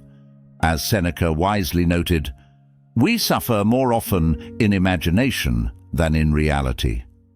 Free from the imagined obligations of partnership, I discovered a new kind of joy. I no longer felt pressure to meet someone else's needs or navigate their emotional states to maintain closeness. Instead, I could focus on what I truly wanted. If I chose to pursue a connection, it was because it brought me genuine happiness, not because I felt obligated to maintain it. For the first time, I understood the value of intimacy as a choice, not a duty. Whether I sought companionship or chose to focus on my own personal growth, every decision was mine to make. This freedom allowed me to engage in relationships with clarity and intention without the baggage of unmet expectations. Living without the weight of those emotional entanglements gave me more energy to invest in myself. I learned to find fulfillment in the things I loved, writing, painting, and simply enjoying the peace of my own company. The simplicity of this new approach to intimacy was a gift that reminded me of Marcus Aurelius's wisdom. If you are distressed by anything external, the pain is not due to the thing itself, but to your estimate of it. By redefining intimacy, I removed unnecessary distress and embraced a life of greater clarity and joy. 7. No more emotional labor. One of the most significant changes I experienced after becoming single was the relief of no longer being responsible for someone else's emotional well-being. In relationships, I often found myself managing not only my own emotions, but also soothing my partner's anxieties, resolving conflicts, and maintaining harmony in the household. While I once accepted this as part of love, I realized how draining it could be. Epictetus's advice came to mind. First say to yourself what you would be, and then do what you have to do. Being single allowed me to redirect all that emotional energy inward. I began to focus on my mental health, practicing mindfulness, and exploring what brought me peace and joy. Without the constant need to manage someone else's emotions, I discovered a lighter, freer version of myself. This freedom also improved the quality of my relationships with friends and family. When I wasn't weighed down by emotional labor, I could engage more authentically and give from a place of abundance rather than obligation. As Seneca said, "He who is brave is free." Letting go of emotional caretaking wasn't just brave, it was transformative. The absence of this invisible burden gave me space to build healthier relationships, ones based on mutual respect and support rather than caretaking. I learned that true love, whether romantic or platonic, doesn't require sacrificing your peace for someone else's. Instead, it thrives when both people take responsibility for their own emotions. 8. A stronger sense of self. After years of being in a relationship, I realized I had lost touch with who I was. My identity had become so intertwined with my role as a partner that I'd forgotten what truly made me happy. Becoming single gave me the chance to rediscover myself. Marcus Aurelius's words guided me. Nowhere can man find a quieter or more untroubled retreat than in his own soul. I began by asking myself simple but profound questions. What do I enjoy? What do I value? What kind of life do I want to live? I explored hobbies, reconnected with old friends, and even tried new activities that I never had time for before. Slowly but surely, I started to feel more like myself. Being single also taught me to trust my own decisions. Without someone else's input or validation, I learned to rely on my instincts and preferences. This built a deeper confidence in myself and my ability to create a life that felt fulfilling. Seneca's words became a mantra. As is a tale, so is life. Not how long it is, but how good it is what matters. Through this process, I developed a stronger sense of self. I no longer felt defined by external roles or relationships. Instead, I felt grounded in my own identity, living a life that reflected my values and passions. The journey wasn't always easy, but it was deeply rewarding, and it reminded me that the most important relationship is the one you have with yourself.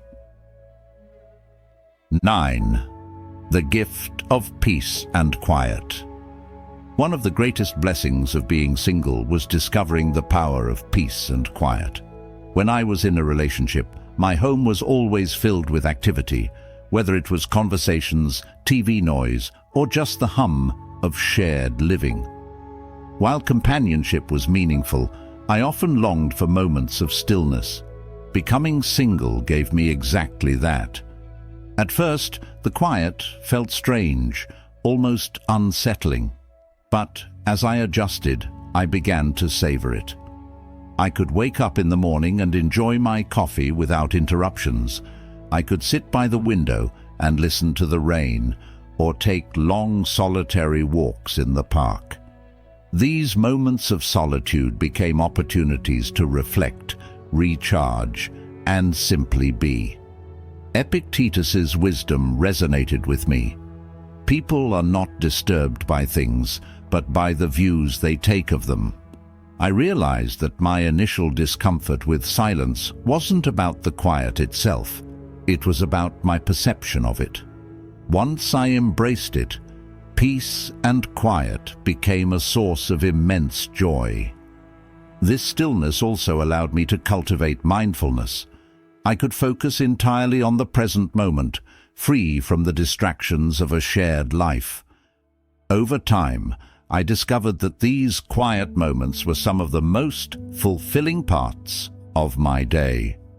They reminded me that happiness isn't always about doing, it's often about simply being. 10. Building a social life on your terms. When I was in a relationship, much of my social life revolved around shared friends, couples gatherings, and events that often catered to my partner's interests as much as mine. Becoming single gave me the opportunity to redefine how, when, and with whom I spent my time.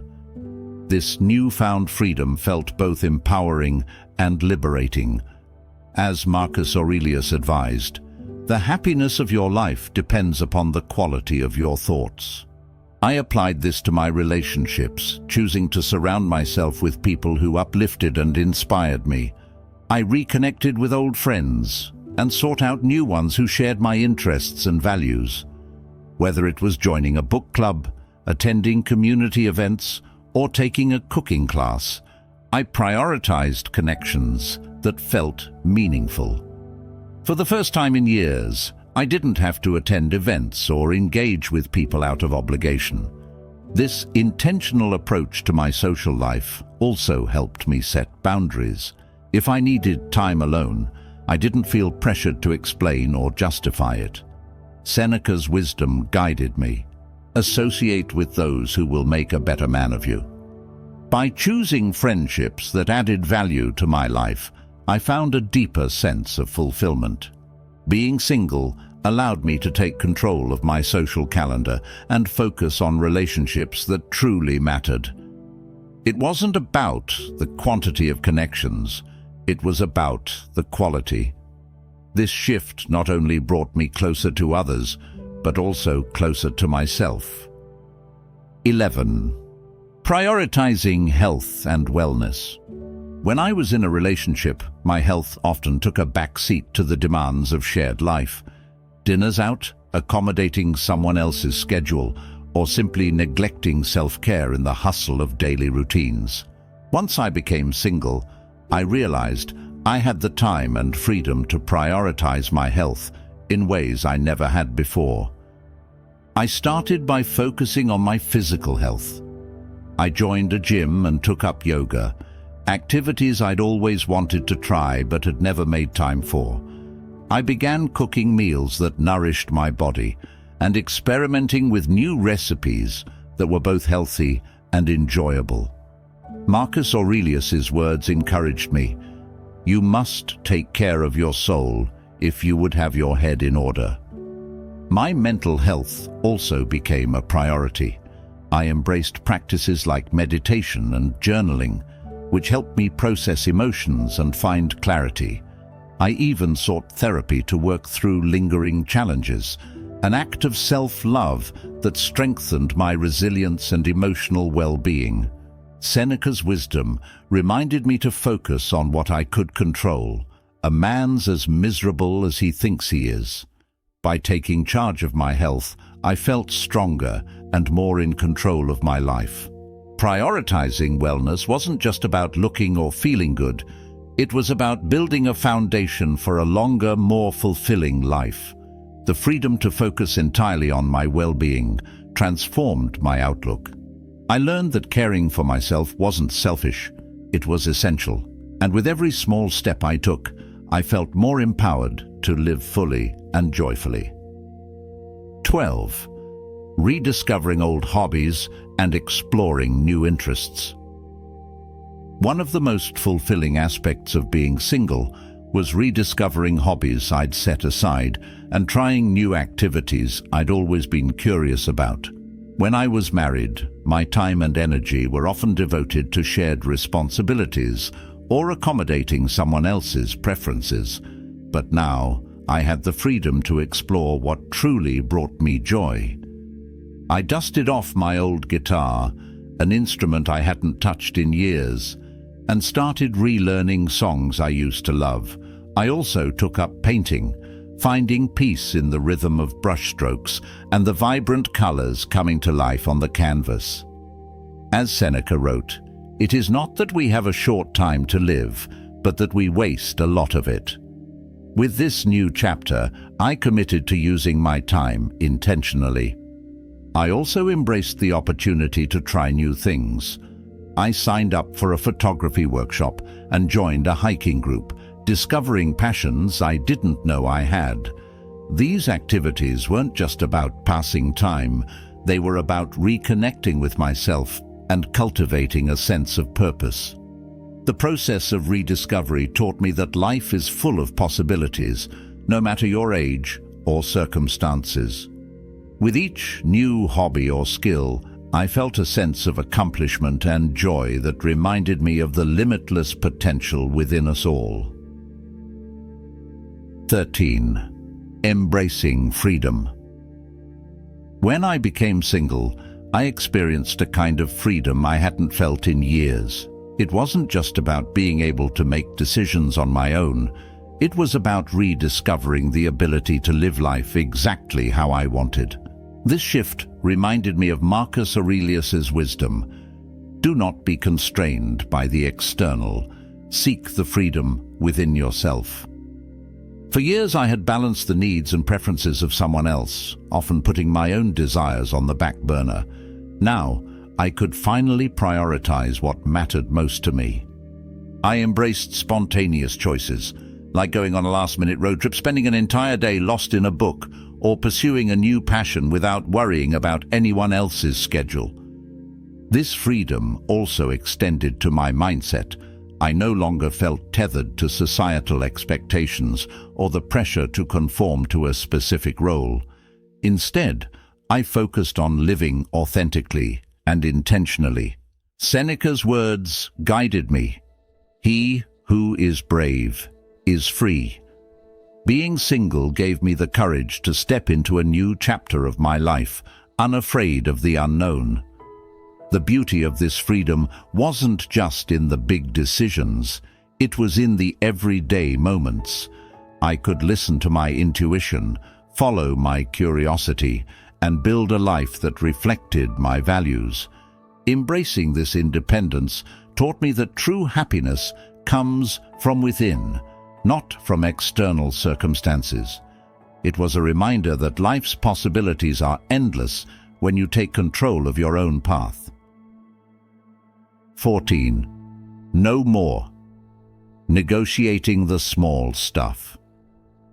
One of the most surprising joys of being single was the simplicity of everyday life. In a relationship, even the smallest decisions, what to eat for dinner, what time to go to bed, or how to spend the weekend, often required negotiation. While compromise can be healthy, it can also be exhausting. Being single eliminated those constant discussions, leaving me free to make choices based solely on my preferences.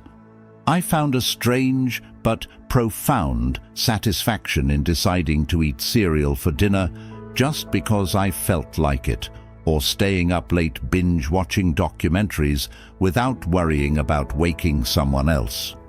These small freedoms may seem trivial, but they added up to a life that felt more relaxed and enjoyable. Marcus Aurelius's advice rang true. If it is not right, do not do it. If it is not true, do not say it.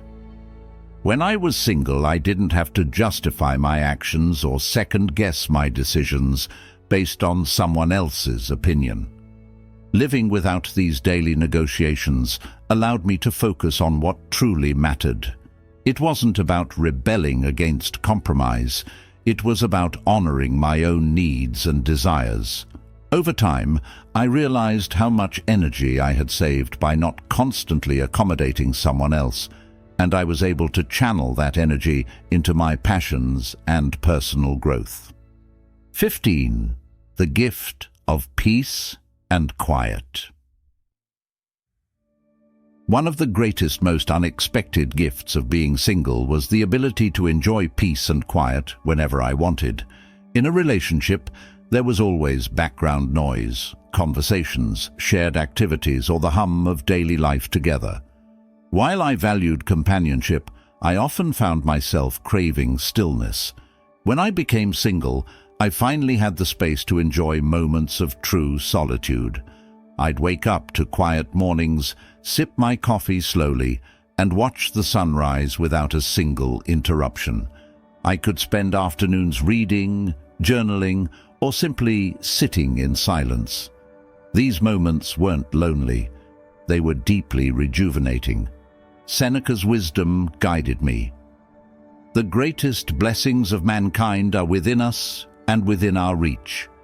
A wise man is content with his lot, whatever it may be, without wishing for what he has not. I realized that peace wasn't something I needed to seek outside myself. It was already there, waiting for me to embrace it. This quiet time became a way to reflect and recharge, helping me cultivate mindfulness and gratitude for the simplicity of life. It also deepened my appreciation for the beauty of the present moment. The gift of peace and quiet wasn't just about having less noise. It was about finding clarity and calm in the stillness of my own company.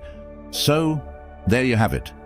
15 powerful reasons why being single again isn't just a new chapter. It's an opportunity to create a life that's truly your own. Whether it's embracing freedom, rediscovering old passions, or building deeper connections, this stage of life is filled with possibilities you might not have imagined. Now, I'd love to hear from you. Which of these reasons resonated most with you? Are you currently embracing the single life, or is it something you're considering? Share your thoughts and takeaways in the comments below. I read every one and can't wait to hear your stories. If you found this video inspiring or helpful, make sure to give it a thumbs up. And don't forget to subscribe for more content about living a life full of freedom, growth, and wisdom. And if you think someone else might benefit from hearing this message, Share this video with them. It might just change their perspective. Thank you so much for watching, and I'll see you in the next video.